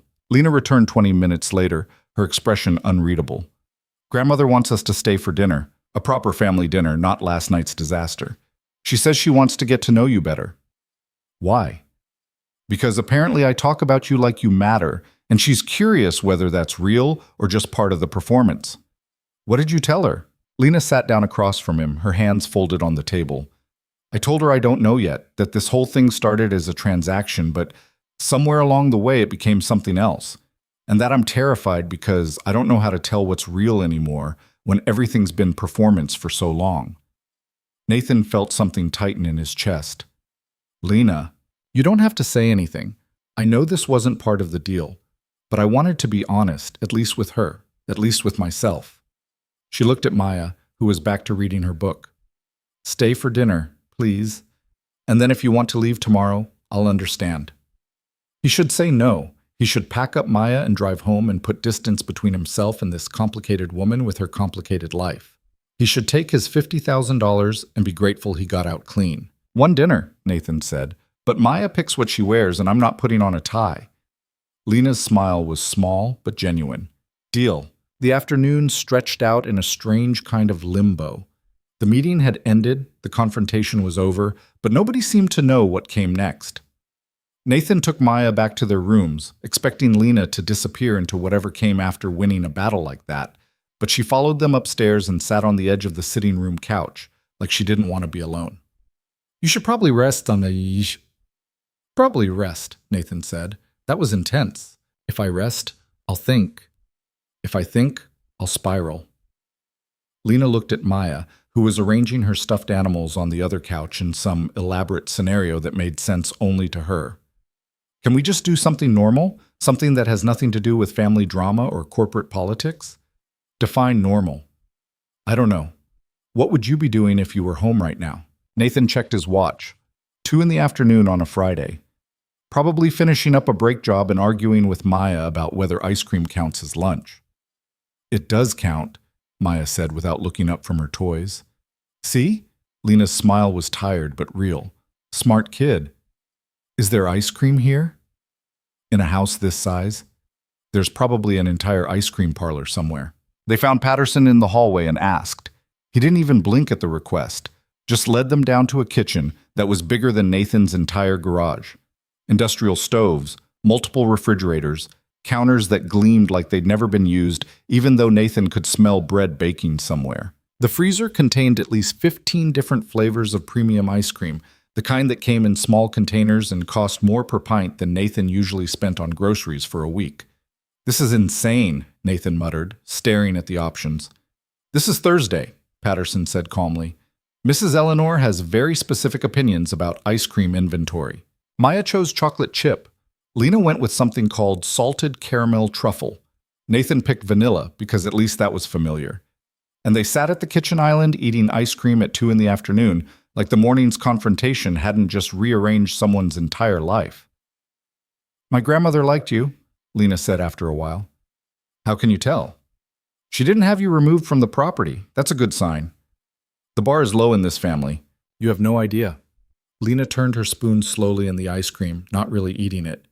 She told me I was being reckless, that hiring a stranger was dangerous and stupid and exactly the kind of impulsive behavior that got me into this mess in the first place. She's not wrong. But then she said reckless might be exactly what I needed, that I'd spent so long being careful and controlled and trying to do what everyone expected that I'd forgotten how to make choices that were mine. Lena looked up at him. She asked if I trusted you. What did you say? I said I did, which is crazy because I barely know you, but it's true. Nathan didn't know what to say to that, so he just kept eating his ice cream. Maya had finished hers and was now trying to convince Patterson to let her see what was in all the other refrigerators. The old man was handling her interrogation with remarkable patience. What happens now? Nathan asked. With the company? With Richard? All of it. I don't know. Grandmother's ruling means I have control of my shares again, but I still don't want to run Hart Industries. I don't want that life. Lena set down her spoon. But I also can't just walk away and let Richard destroy what my father built. So I'm stuck somewhere in the middle trying to figure out what responsibility actually means. You could sell your shares, cash out completely. I could, but that feels like giving up, like letting them win even though I won the battle. She laughed without humor. I spent 3 years running away, and now that I have the freedom to actually leave, I'm not sure I want to. How messed up is that? It's not messed up, it's complicated. Nathan pushed his empty bowl away. You're allowed to have mixed feelings about it. Are you always this reasonable? No. Ask Maya. I'm usually a disaster about feelings. He cried at a commercial about dogs last week, Maya announced from across the kitchen. That was a sad commercial, Nathan protested. It was a dog eating birthday cake. The dog looked very happy about the cake. It was emotional. Lena laughed, a real one this time, and some of the tension in her shoulders eased. They spent the next hour in the kitchen while Maya charmed Patterson into giving her a tour of the pantry, which apparently was the size of Nathan's entire apartment and stocked like they were preparing for the apocalypse. Around 4, Lena's phone buzzed. She checked it, and her expression tightened. Richard wants to talk. He's in his study. Do you want backup? No, this is something I need to do alone. She stood, smoothing her shirt like she was preparing for battle. But thank you for offering. She left, and Nathan was alone with Maya and Patterson, who had somehow been roped into playing a game involving plastic animals and an elaborate story about a kingdom made of ice cream. Nathan watched the old man seriously consider Maya's question about whether penguins could be knights and decided that anyone who worked in this house long-term probably had hidden depths of patience. Mr. Cole, Patterson said after Maya had run off to get more animals from upstairs, if I may speak candidly. Sure. Miss Lena has had a difficult few years. The family is not always kind, and the pressure to conform has been substantial. But I haven't seen her smile like she did today in a very long time. Patterson adjusted a salt shaker that didn't need adjusting. Whatever your arrangement, whatever brought you here, I wanted you to know that you've done her a service simply by being an honest presence in a world of calculated moves. I'm being paid to be here, Nathan felt compelled to point out. Perhaps initially, but I've worked in this house for 40 years, Mr. Cole. I know the difference between someone acting a role and someone genuinely caring. You stopped acting somewhere around the second day. Nathan didn't know how to respond to that, so he just nodded. Patterson gave a small smile and went back to his duties, leaving Nathan to wonder when exactly he'd stopped pretending and started actually giving a damn about what happened to Lena Hart. Maya returned with an armful of stuffed animals and resumed her elaborate game. Nathan pulled out his phone and checked his email, found 3 messages from customers wondering when he'd be back, one from his sister asking if he was okay, and a reminder that his truck registration was due next month. Normal life, waiting for him back in Riverside like none of this had ever happened. He should want to get back to it. Instead, he felt oddly disconnected, like he was watching his real life through a window and couldn't quite reach it anymore. Lena came back an hour later looking drained. She collapsed onto the couch next to Nathan and closed her eyes. That bad? He asked. He apologized, sort of. Mostly he explained why everything he did was actually reasonable, and I was the one being difficult. Then he asked if I was really serious about not wanting to be involved in the company. What did you tell him? That I'd consider staying on the board in a limited capacity if he stepped down as CEO and let someone else run day-to-day operations. Someone who isn't him and isn't trying to marry me to their business partner. How'd he take that? About as well as you'd expect. Lots of talk about loyalty and responsibility and how I'm throwing away my legacy. Lena opened her eyes, staring at the ceiling. But he agreed to discuss it with the board, which is more than I expected, honestly. That's progress. That's exhaustion. He knows grandmother will back me now, which means fighting is pointless. So he's regrouping, trying to find a new angle. She turned her head to look at Nathan. This isn't over. It's just paused. But you won the important part. You're not getting married to Adrian, and you have control over your own life again. Do I? The question was soft, almost to herself. Or did I just trade one kind of trap for another? Before Nathan could answer, Maya appeared with a stuffed elephant. Miss Lena, do elephants live in castles? I don't think so, sweetie. But what if they were magic elephants? Then maybe magic changes a lot of rules. Maya accepted this and wandered back to her game. Lena watched her go with something wistful in her expression. She's lucky to have you, Lena said. I'm lucky to have her. She keeps me from taking life too seriously. Must be nice having someone who needs you like that. Having a purpose that isn't tangled up in money and power and what other people expect. Nathan thought about the early years after his ex-wife left, when Maya was too young to understand, and Nathan was trying to keep the garage running while learning how to be a single parent. He thought about the nights when he'd been so tired he could barely stand, but Maya needed a story or a glass of water or just someone to sit with her until she fell asleep. It's not always nice, he said honestly. Sometimes it's terrifying, sometimes it's lonely. But yeah, it gives you something to hold on to when everything else feels like it's falling apart. They sat in silence for a while, watching Maya create increasingly elaborate scenarios with her toys. The afternoon light was starting to fade, turning the room golden. Somewhere in the house, dinner was probably being prepared. Eleanor was probably reviewing what had happened at the meeting, deciding what moves to make next. Richard was plotting his comeback. And here in this room, two people who'd started as strangers were trying to figure out what they'd become instead. "I don't want you to leave tomorrow," Lena said quietly. Nathan's chest tightened. "Lena, I know this was a business arrangement, and I'm making it weird by admitting I have feelings, but I can't keep pretending I don't." She was looking at her hands now, not at him. "These past few days, having you here, having Maya here, it's the first time I've felt like I could breathe in years. And I know that's not your problem to solve, that you have your own life and your own responsibilities. But I needed to say it out loud at least once." "What are you asking?" "I don't know. Permission to keep seeing you after this weekend? A chance to figure out if this is real or just trauma bonding and proximity? I don't know what the right answer is." Nathan should say no. Should point out that they lived hours apart, that they came from completely different worlds, that this whole thing was built on a foundation of lies and desperation. Should remind her that he was a mechanic with a 6-year-old daughter and a business that barely broke even most months, and she was an heiress to a fortune he couldn't even comprehend. Instead, he heard himself say, "I don't know either, but I'm willing to find out." Lena's head came up, hope and fear warring in her expression. "Really? Really? But we need to be smart about it. No more performances, no more pretending. If we're going to do this, it has to be real from here on out." "Okay, real. I can do real." She was almost smiling now. "What does real look like?" "It looks like you visiting Riverside and seeing what my actual life is like. Meeting my sister, seeing my garage, understanding that most nights I'm too tired to do anything but watch TV and fall asleep on the couch. It looks like me understanding what your life actually involves, what you want to do with the company, and the family, and all of it. And it looks like both of us being honest when something isn't working instead of just powering through." "That sounds terrifying." "Yeah, it does. But you're willing to try anyway?" Nathan looked at her, really looked at her, and saw someone who was brave and broken and desperately trying to put herself back together.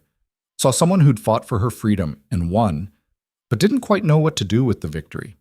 Saw someone who made his daughter laugh and challenged him in ways he hadn't been challenged in years, and scared him in the best and worst ways simultaneously.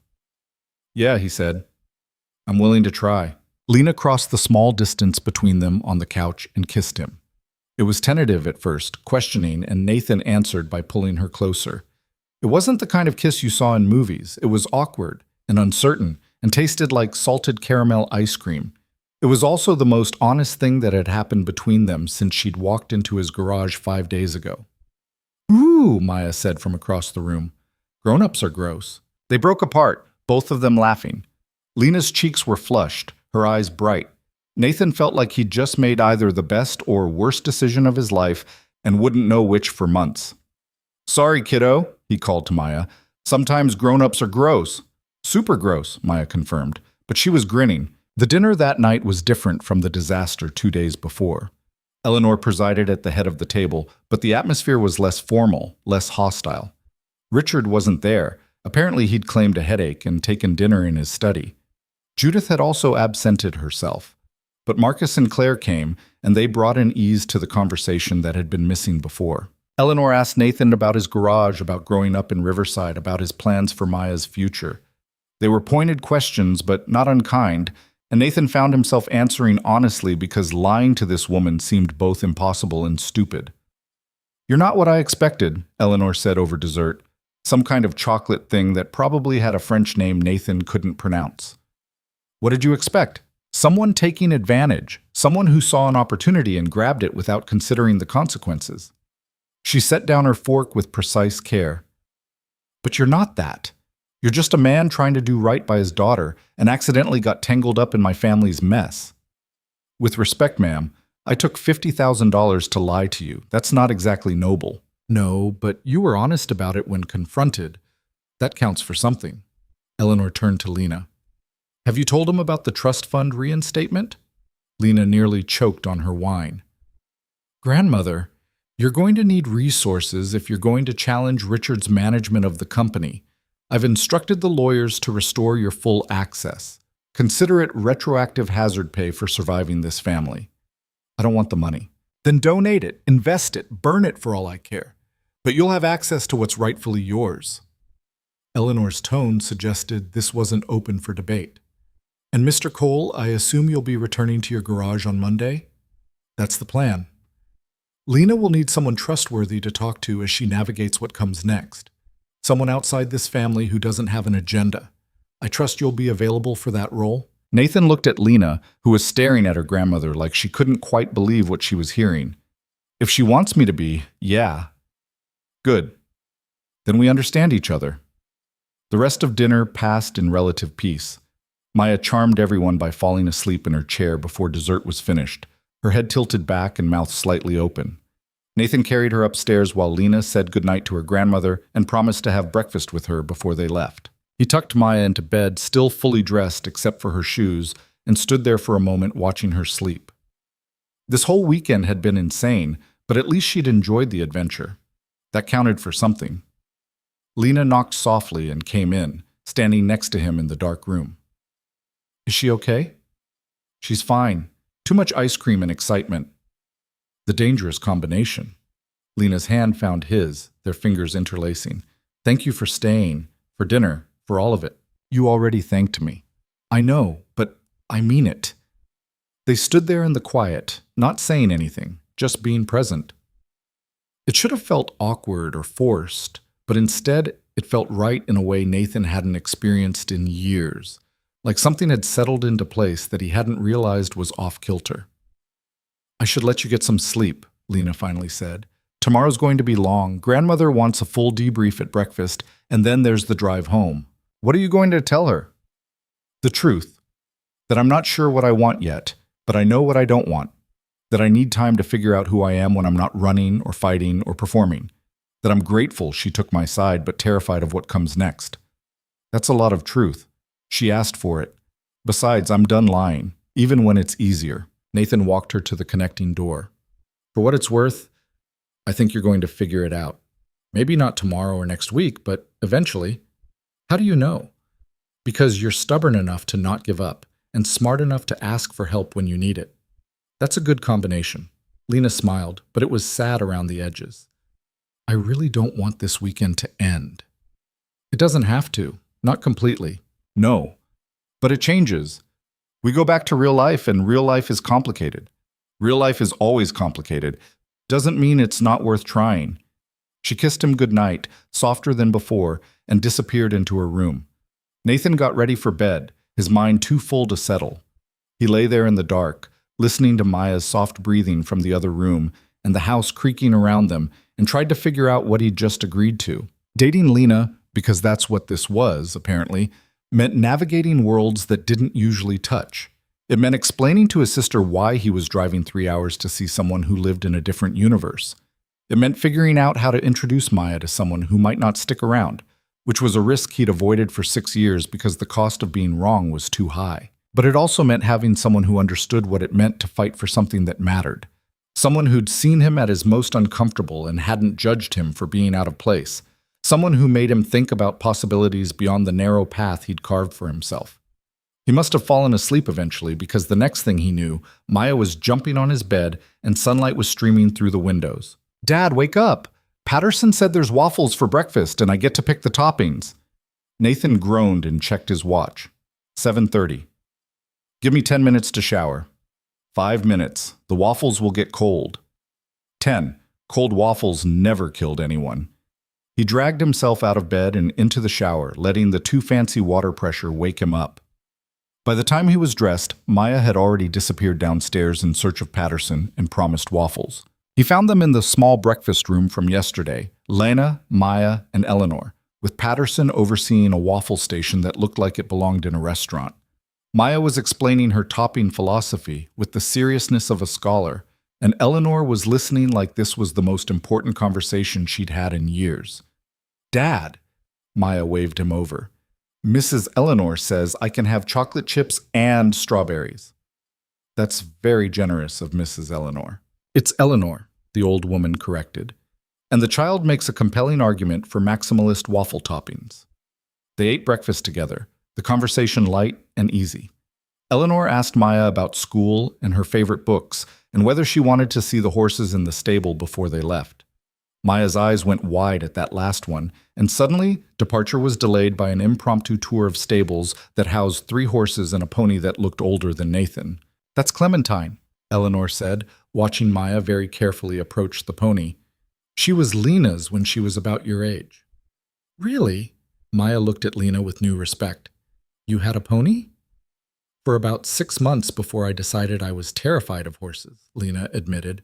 "But yes, technically, I had a pony." They spent an hour there, Maya petting Clementine while Eleanor told stories about Lena as a child. The time she'd tried to paint the pony purple, the time she'd snuck it into the house, the time she'd decided ponies should eat birthday cake too. Lena looked mortified but also pleased, like these memories were precious even when they were embarrassing. Eventually, though, they had to leave. Their bags were already packed, loaded into Lena's car by someone Nathan hadn't even seen. Eleanor walked them to the front steps, leaning on a cane Nathan hadn't noticed her using before. "You'll come back," she said to Lena. It wasn't a question. "I will. I promise." "And you'll actually answer when I call?"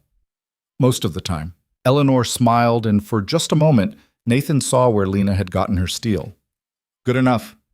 Mr. Cole, take care of her." "I'll do my best." "See that you do." She turned and walked back into the house without ceremony or drawn-out goodbyes. Patterson appeared to close the door behind her, giving Nathan a slight nod that conveyed more than words could. The drive back to Riverside was quieter than the drive there had been. Maya fell asleep in the back seat within 20 minutes, exhausted from horses and adventure. Lena drove with one hand, the other resting near Nathan's on the console between them. "Grandmother likes you," she said after an hour of comfortable silence. "How can you tell?" "She didn't threaten you even once. That's basically love from her." "Your family has a weird definition of love. Tell me about it." Lena was quiet for a moment. "I meant what I said last night, about wanting to see where this goes." "I know. Are you scared?" "Terrified," Nathan admitted. "You?" "Beyond terrified, but also excited, which is new. I haven't been excited about anything in years." They drove on through countryside that gradually became familiar, towns Nathan recognized giving way to the exit for Riverside. His town, his life, his real world coming back into focus after a weekend that felt like someone else's story. Lena pulled up in front of his garage around 3 in the afternoon. The place looked exactly as he'd left it. The old sign, the cracked pavement, the truck in the lot that needed work he'd been putting off. It was small and worn, and nothing like the hard estate, and Nathan felt a rush of affection for it anyway. "This is home," he said, unnecessarily. "It's nice, real." That's a kind way of saying run down. It's a truthful way of saying it looks like someone actually lives here instead of just occupying space. Lena turned off the engine. "Can I come in?" They carried Maya upstairs to the apartment. She woke up just long enough to complain about being moved and then passed out again on her bed. Nathan showed Lena around, suddenly self-conscious about the worn furniture and the bathroom sink that dripped no matter how many times he fixed it, and the view of the parking lot instead of manicured gardens. But Lena wasn't looking at any of that. She was looking at the photos on the fridge. Maya at various ages, school artwork, a picture of Nathan and his sister from years ago. She was looking at the kitchen that showed signs of actual cooking, the living room that showed signs of actual living. "I like it here," she said finally. "It feels like you." "Messy and held together with duct tape?" "Honest and earned." She turned to face him. "I'm going back to the estate tomorrow to start working with lawyers on the board situation. It's going to be complicated and probably take months, but I want to come back here when I can, if that's okay." "It's okay, more than okay. And you'll come visit me sometimes? See what my actual life looks like when it's not a crisis?" "Yeah, I can do that." They stood in his small living room, 2 people from different worlds trying to figure out how to build a bridge between them. It should have felt impossible. Maybe it was impossible, but looking at Lena, at the hope in her expression and the fear she was trying to hide, Nathan decided impossible wasn't the same as not worth trying. "This is going to be messy," he said. "Probably. And complicated. Definitely. And we might fail completely. We might." Lena stepped closer. "But we might not, and that possibility feels worth the risk." Nathan pulled her in and kissed her, and this time it was easier, more certain. It still wasn't perfect. Nothing about this was perfect, but it was real. And after a weekend of performance and pretense, real was exactly what they both needed. When they finally broke apart, Lena was smiling. I should go, let you get settled, but I'll call you tomorrow. You better. She left with one last kiss and a promise to text when she got back to the estate. Nathan stood at his window and watched her drive away, then went to check on Maya, who was sprawled across her bed like she'd been dropped from a height. His phone buzzed with a text from his sister. You alive? Haven't heard from you in days. He typed back, long story. I'll call you tomorrow. Good story or bad story? Nathan thought about that. About everything that had happened in the past 4 days. About confrontations in dining rooms and ice cream in fancy kitchens, and a woman who'd paid him to pretend and then asked him to be real. Complicated story, he finally typed. But maybe good. Ask me again in 6 months. Now I'm really curious. Tomorrow, he promised, and set his phone down. The garage was quiet around him, the town settling into Friday evening beyond his windows. This was his life, small and simple, and nothing like the world Lena came from. But it was his, earned through years of work and sacrifice, and choosing to stay when leaving would have been easier. And now maybe it was big enough for one more person to fit into. Or maybe he was big enough to fit into her world sometimes. Or maybe they'd both stretch and compromise and build something new that was neither his world nor hers but theirs. It was too early to know, too soon to make promises or plans. But for the first time in years, Nathan found himself looking forward to finding out. Maya wandered out of her room an hour later, rumpled and confused. Are we home? We're home. Good. I missed my bed. She climbed onto the couch next to him. Is Miss Lena coming back? I think so. Would you like that? Maya considered this seriously. Yeah, she's nice, and she didn't make me wear the itchy dress. That is a point in her favor. Are you going to marry her? Nathan choked on the water he'd been drinking. What? No, we just met. People don't get married after 4 days. Okay, but if you do marry her, can we keep Clementine the pony? We're not getting a pony. But, Maya, no pony. We live above a garage. Fine. She sounded deeply disappointed. Can we at least get pizza? Yeah, we can get pizza. They ordered from the place down the street and ate it watching cartoons, back in their routine like the weekend had been a strange dream. But it wasn't a dream, and Nathan's phone proved it by buzzing with a text from Lena around 8. Made it back. Grandmother already has me scheduled for meetings all weekend. Send help. Nathan smiled and typed back, Sim. Sorry, fresh out of help. Used it all up this weekend. Fair. Thank you again for everything. Stop thanking me. You paid me, remember? That was for the performance. Everything after that was free. Nathan looked at that message for a long time before responding. Yeah, I guess it was. Good night, Nathan. Good night, Lena. He set his phone down and looked around his small apartment, at Maya half asleep on the couch, and the pizza box on the coffee table, and the life he'd built from nothing after everything fell apart. It was a good life. Small, but good. And maybe, just maybe, it was about to get a little bigger. 3 months passed before Nathan fully understood what he'd gotten himself into. The first few weeks were easy, almost honeymoon-like despite the distance. Lena would drive down to Riverside on weekends, helping out at the garage in clothes that cost more than his toolbox, learning the difference between a socket wrench and a torque wrench, while Maya explained the rules of the imaginary games she'd invented. Nathan would drive up to see her when he could manage it, navigating board meetings and family dinners where Richard barely spoke to him and Eleanor watched everything with her sharp, assessing eyes. It felt manageable. Different, certainly, but manageable. Then January hit, and with it came the reality that sustainable relationships required more than weekend visits and phone calls. Nathan was under a Chevy Suburban on a Tuesday afternoon when his phone rang. He almost didn't answer. His hands were covered in transmission fluid, and he was trying to diagnose a problem that made no mechanical sense. But the ringtone was Lena's. Hey, I'm kind of in the middle of something. I know. I'm sorry. Her voice was tight. But I need to tell you something before you hear it somewhere else. Nathan rolled out from under the truck, wiping his hands on a rag. What happened? Richard leaked to the press that I'm dating someone, a mechanic from a small town. He made it sound scandalous, like I'm slumming or rebelling or whatever narrative makes me look most irresponsible. She took a breath. There are photographers outside your garage right now. I'm so sorry. Nathan walked to the bay door and looked out. Sure enough, two people with cameras stood across the street, clearly waiting for something worth photographing. How long have they been there?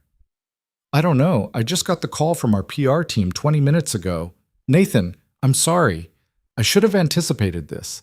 Should have warned you that dating me meant this kind of exposure. It's fine. It's not fine. These people are going to dig into your life, take pictures of Maya, write articles about whether you're good enough for me or just using me for money. It's invasive and horrible, and I understand completely if you want to end this right now. Nathan looked at the photographers, then back at his garage where Maya was doing homework at his desk, completely unaware that her life was about to get complicated. He thought about the past 3 months, the late-night calls when Lena needed to talk through a difficult board decision, the weekends when she'd shown up exhausted but smiling, the way Maya had started asking when Miss Lena was coming back whenever she left. I'm not ending this, he said. Nathan, I'm not. But we need to have a serious conversation about what this actually looks like going forward. Not just the press stuff, but all of it. Okay, when? This weekend. Come down Friday night and plan to stay through Sunday.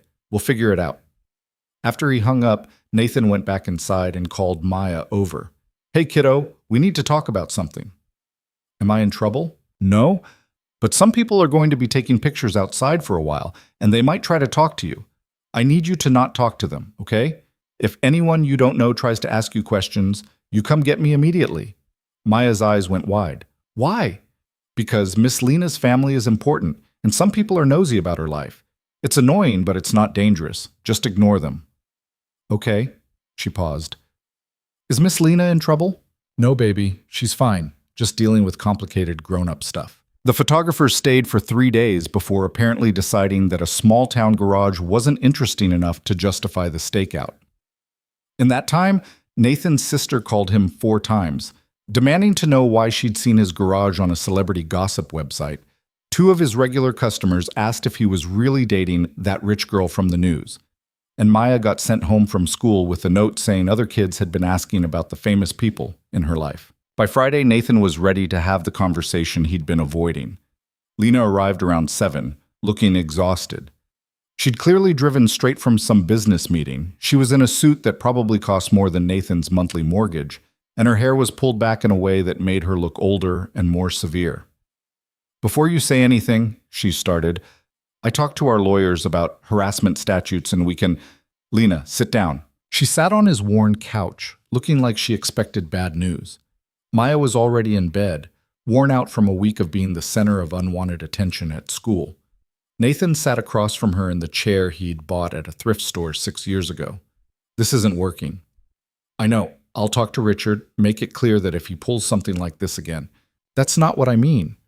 Nathan leaned forward, elbows on his knees. I mean this. Us trying to date long distance while you're running a company, and I'm raising a kid and neither of us has any idea what we're actually building toward. That's not working. Lena's face went pale. So you want to end it? No, I want to figure out what this actually is and what we're both willing to sacrifice to make it real. Because right now, we're playing house on weekends and pretending that's enough. And it's not. Not for me. And I don't think it's enough for you either. She was quiet for a long moment. What do you want? I want to know if you're ever actually going to leave that world behind, or if this is just a phase before you go back to being the heir to Hart Industries full time.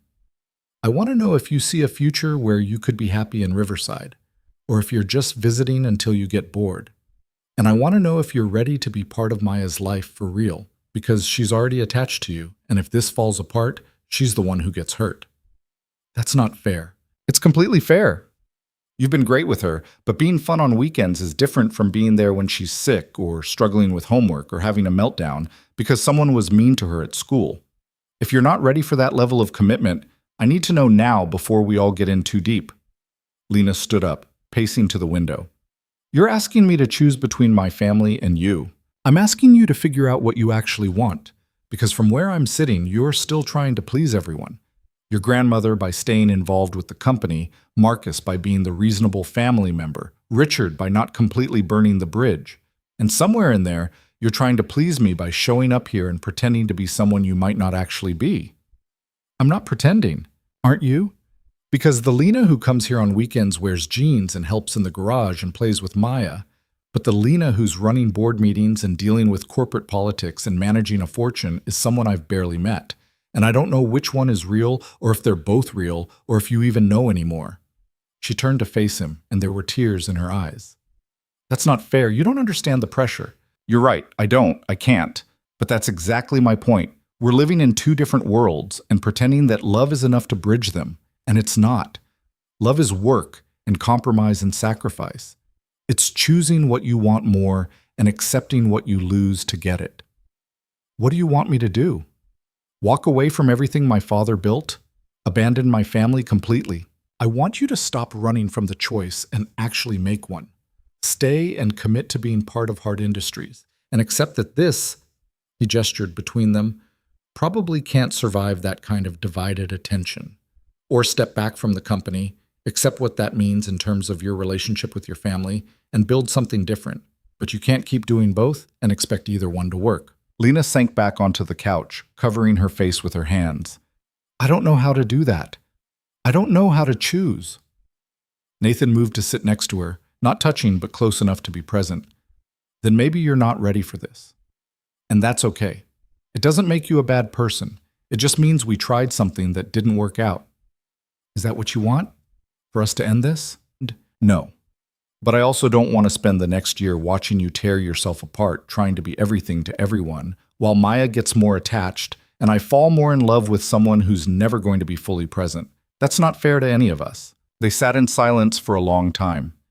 Nathan could hear the clock ticking in the kitchen, the hum of the refrigerator, the distant sound of traffic on the highway. Normal sounds from his normal life that suddenly felt very far from the world Lena inhabited. I need time, Lena said finally, to figure out what I actually want, not what everyone else wants from me. That's fair, right? That's fair. How much time? I don't know. A month? 2? Take what you need. But Lena, he waited until she looked at him.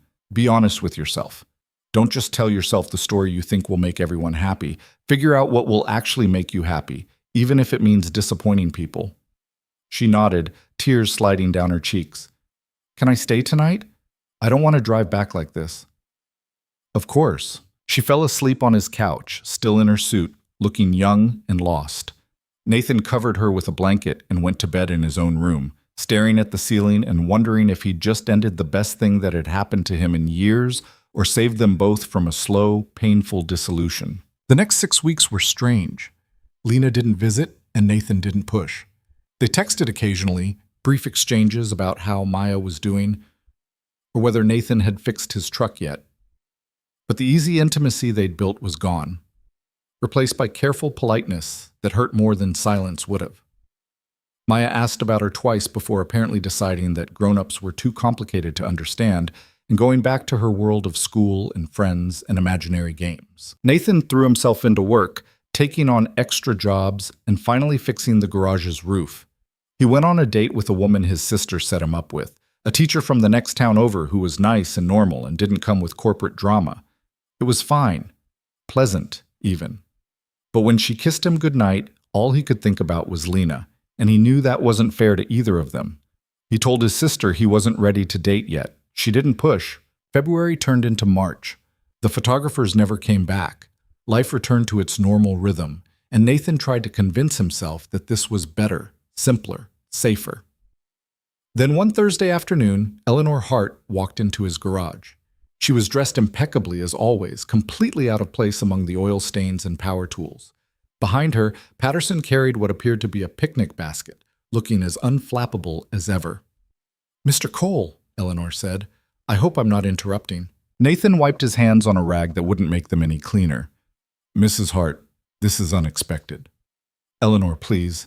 And yes, I imagine it is. May we speak privately?" He led her up to the apartment, hyper-aware of how shabby everything looked through her eyes. But if Eleanor noticed or cared, she didn't show it. She sat in the same chair Nathan had sat in during his confrontation with Lena, folding her hands primly. Patterson set down the basket and excused himself to wait in the car. "I'll be direct," Eleanor said. "My granddaughter is miserable, and it's your fault." With respect, ma'am, I think it's more complicated than that. Oh, I know it's complicated. Lena's made everything in her life complicated because she's terrified of making the wrong choice and disappointing people. But you challenged her to actually decide what she wants, and now she's paralyzed because she realizes she can't have everything. Then I guess I did what needed doing. Perhaps. But you also walked away before she'd finished processing, and now she's convinced you've given up on her. Nathan sat down heavily on the couch. I didn't give up. I gave her space. Space and abandonment look very similar when you're already convinced everyone eventually leaves. Eleanor's gaze was sharp. Did she tell you about her father? Just that he died suddenly. He promised her he'd always be there to help her navigate the family business. Then he had a heart attack in his office and was gone before she could even say goodbye. She was 20 years old, and everyone who was supposed to protect her immediately started positioning themselves to use her instead. Richard, Adrian, even some of the board members who'd been her father's friends. They all saw an opportunity, not a grieving girl who needed support. Nathan hadn't known that. Lena had told him facts, but not feelings, history, but not hurt. She ran because staying meant being consumed, Eleanor continued, and she came back because running meant losing everything. But what she really needed was someone who would let her choose freely without punishment either way. You were that person, Mr. Cole, and then you gave her an ultimatum. I didn't. Nathan stopped, replaying the conversation in his head. I was trying to protect Maya. You were trying to protect yourself, which is understandable, but not particularly brave. Eleanor's expression softened slightly. My granddaughter is flawed and complicated and makes terrible decisions when she's scared. But she's also the most honest person in that family, and she chose you before she fully understood what that choice meant. The question is whether you're willing to choose her back. What did she decide? About the company? About everything? She's stepping down from active management. Marcus will take over as CEO with board oversight. She'll retain her shares and stay on the board in a consulting capacity, but the day-to-day decisions will be someone else's responsibility. Eleanor paused. It's breaking her heart to let go. But she's doing it anyway because she realized she can't build a new life while clinging to the old one. Nathan felt something loosen in his chest. When? The announcement is a Monday. After that, she'll need to figure out what comes next. Whether you're part of that or not is your choice. Why are you telling me this? Why not let her tell me herself? Because she's convinced you don't want her anymore, and she's too proud to beg. But I've seen the way you look at each other, and I've seen what you've built in these few months despite the obstacles. That's worth fighting for, Mr. Cole. The question is whether you agree. Eleanor stood, smoothing her skirt. The basket is lunch. Patterson made sandwiches because he's under the impression that mechanics don't eat properly. I'll leave you to think about what I've said. She was halfway to the door when Nathan spoke. She really chose this? Stepping down, walking away from the company? She chose freedom. What she does with it is still being decided.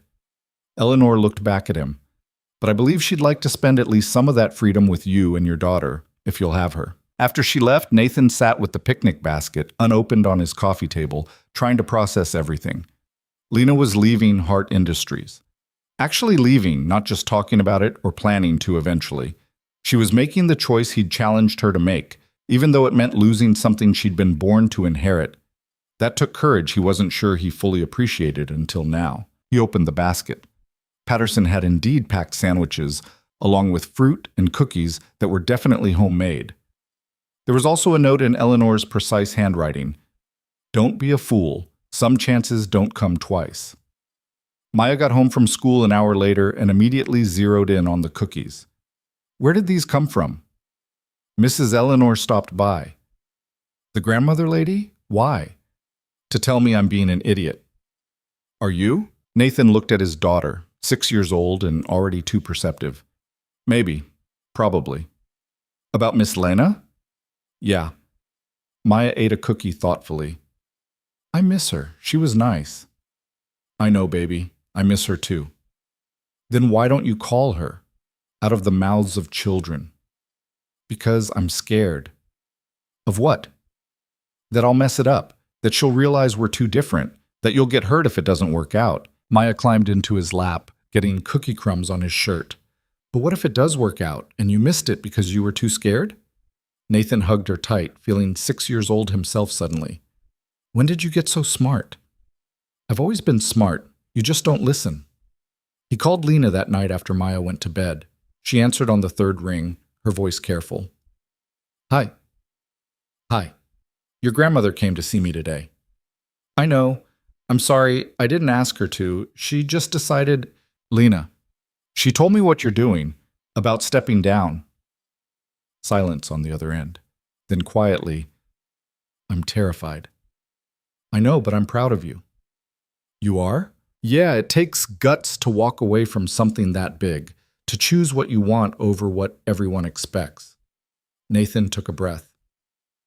I'm sorry for how I handled things before, for making it sound like an ultimatum when what I meant was, I need to know you're all in if we're going to do this. Because Maya's all in already, and I'm pretty close myself, and if you're not ready for that, then we need to stop before someone gets hurt. I'm ready. I mean, I'm terrified and I have no idea what I'm doing and I'll probably screw it up somehow, but I'm ready to try if you still want me. I want you. We want you. But Lena, this is going to be hard. Not just the distance and the different world stuff, but the actual work of building something real. And you're going to have moments where you regret giving up the company, where you wonder if you made a mistake choosing this life over that one. I know, I'm already having those moments. She laughed, but it sounded shaky. But I'm also having moments where I imagine what it would be like to wake up in Riverside and have breakfast with you and Maya and not have to think about board meetings or family politics or any of it. And those moments feel worth the fear. So what do we do? I don't know. Figure it out together? She paused. Can I come see you this weekend? After the announcement on Monday, I'm going to have some free time to actually figure out what my life looks like now. And I'd like to spend at least part of it with you.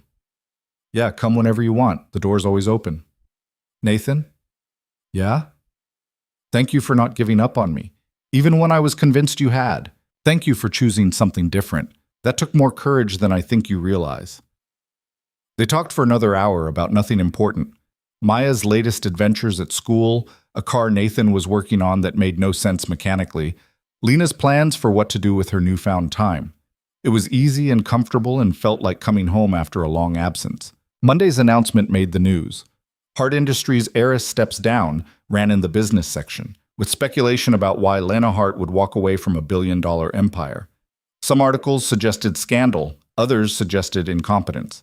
A few got closer to the truth, that she'd simply decided the cost of staying wasn't worth it. Richard gave a press conference talking about fresh leadership and new directions, carefully avoiding any mention of forced marriages or manipulation. Eleanor was conspicuously absent, but Marcus stood beside Richard looking more comfortable than Nathan had ever seen him. Lena drove down to Riverside on Tuesday and didn't leave until Sunday. Then she came back the following Tuesday and stayed longer.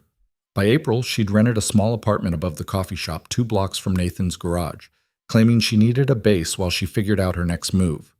By May, half her stuff had migrated to Nathan's apartment, and Maya had started calling her Lena instead of Miss Lena, which felt significant in ways Nathan couldn't quite articulate. They fought sometimes about money, about how involved Lena should be with the company she'd left, about whether Maya needed new shoes or could get another month out of the current ones.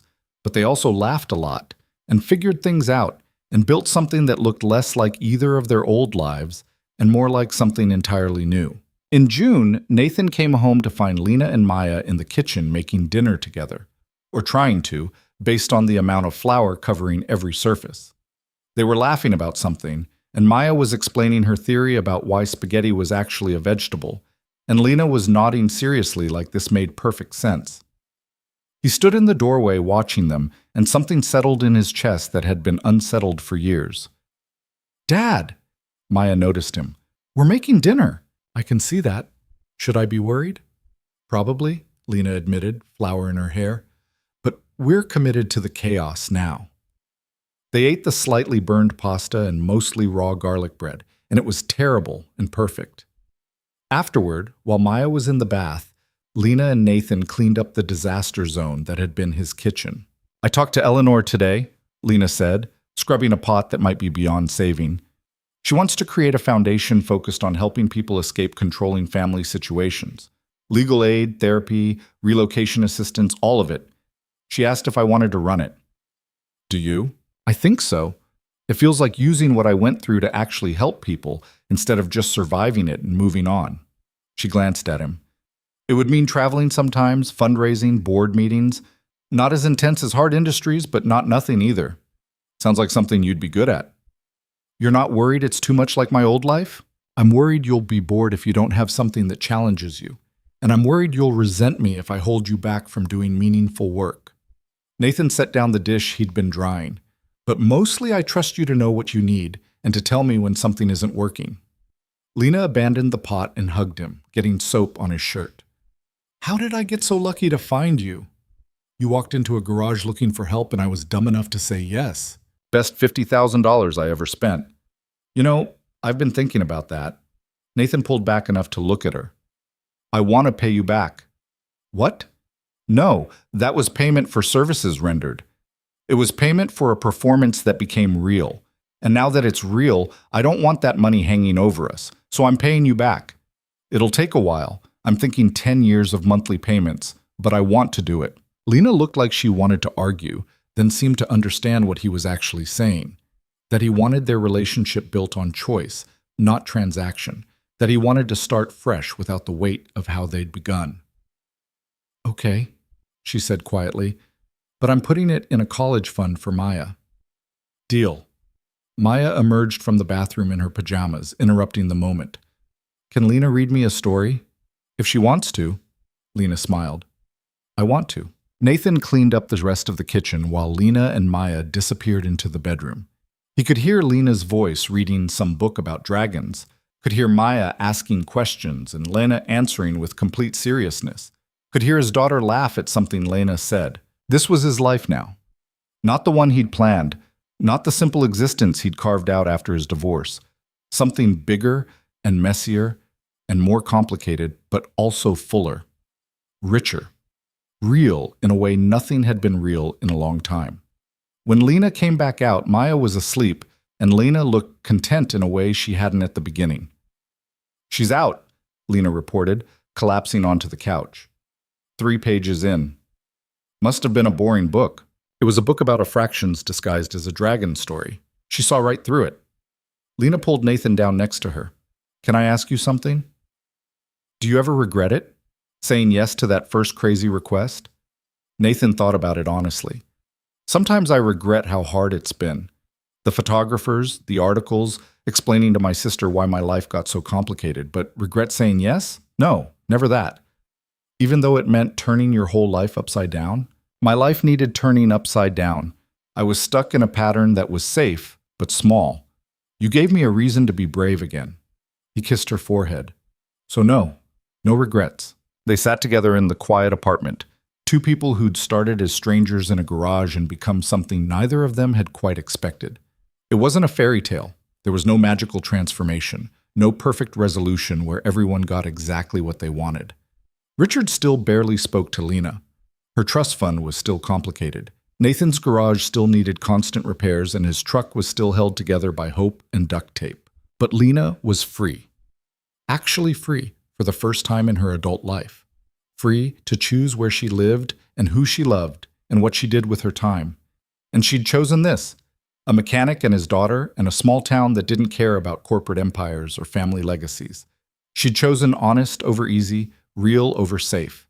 And Nathan had chosen to be chosen, to accept the gift of someone's free choice and honor it by showing up fully, even when it was hard. That summer, they took Maya to the beach for a week. Eleanor joined them for 2 days, sitting under an umbrella and watching Maya build sandcastles with the same intensity she brought to everything. Richard sent a card but didn't visit. Marcus and Claire came for an afternoon and played in the waves like they'd been waiting years to act like normal people instead of corporate executives. Lena taught Maya to swim in the shallow water while Nathan watched from the shore. And he thought about all the ways life surprised you when you stopped trying to control it. All the ways saying yes to one scared person asking for help could change everything. In September, Lena officially launched the foundation. The press coverage was positive. Heart Heiress focuses on freedom. Read one headline. Eleanor donated a substantial amount to get it started, and other wealthy families followed suit, perhaps seeing in Lena's story a cautionary tale about controlling their own children too tightly. By October, exactly 1 year after Lena first walked into his garage, Nathan's life looked completely different. He had a partner who challenged him and supported him in equal measure. Maya had someone else in her life who loved her unconditionally. And he'd learned that sometimes the bravest thing you could do was let someone else be brave too. On the anniversary of that first meeting, Lena showed up at the garage with takeout and a bottle of wine. "Anniversary dinner," she announced.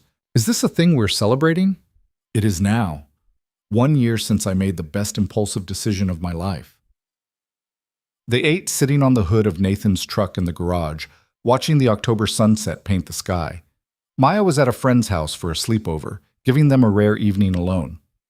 "What do you think?" Lena asked. "Did we make it work?" "We're making it work," Nathan corrected. "It's not past tense, it's ongoing." "Fair point." She leaned against him, comfortable and easy. "I was thinking, and tell me if this is crazy, but I was thinking about buying a house here. Nothing huge, just something with a yard for Maya and maybe room for an office where I can work on foundation stuff."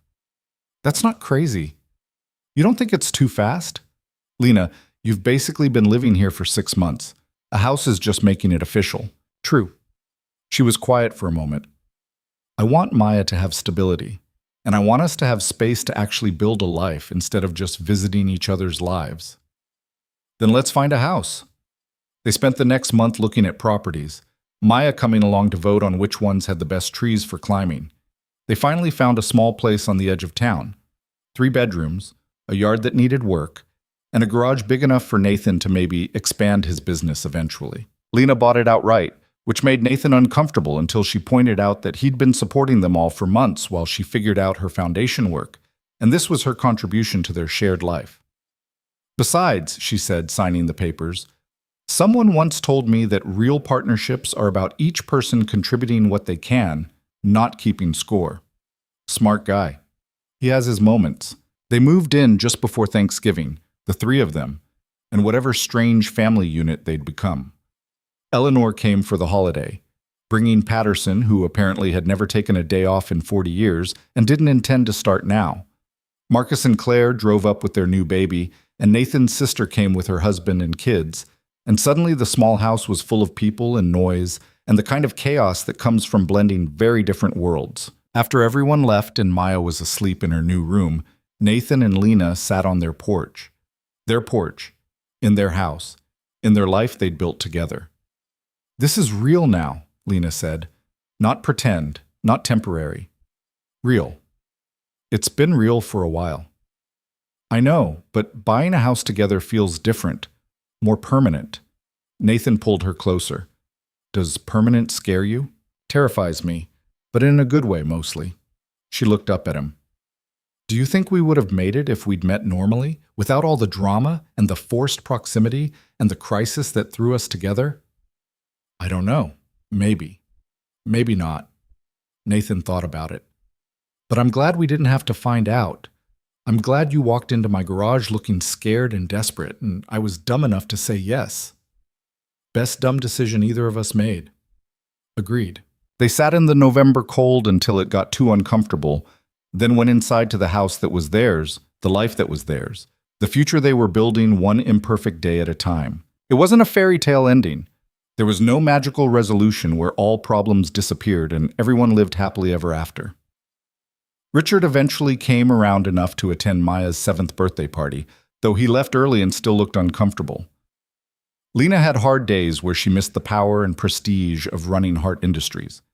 Nathan had moments of feeling inadequate next to her wealth and connections. But they worked through it. They chose each other every day, even when it was hard. Especially when it was hard. And maybe that was the real lesson in all of it, that freedom isn't about escaping your obligations or running from your problems. It's about choosing what you want to carry and what you want to put down. It's about being brave enough to say, this is who I am and this is what I need, even when everyone around you insists you should want something different. Lena had learned to choose herself. Nathan had learned to let himself be chosen. And together they'd built something that belonged to neither of their old worlds but was entirely their own. Years later, when people asked how they met, they'd tell the truth, that she'd hired him to pretend to be her boyfriend for a weekend, and somewhere in the performance they'd found something real, that she'd paid him $50,000 to help her escape a forced marriage, and he'd taken the money because he needed it and stayed because he wanted to. The story never failed to get reactions.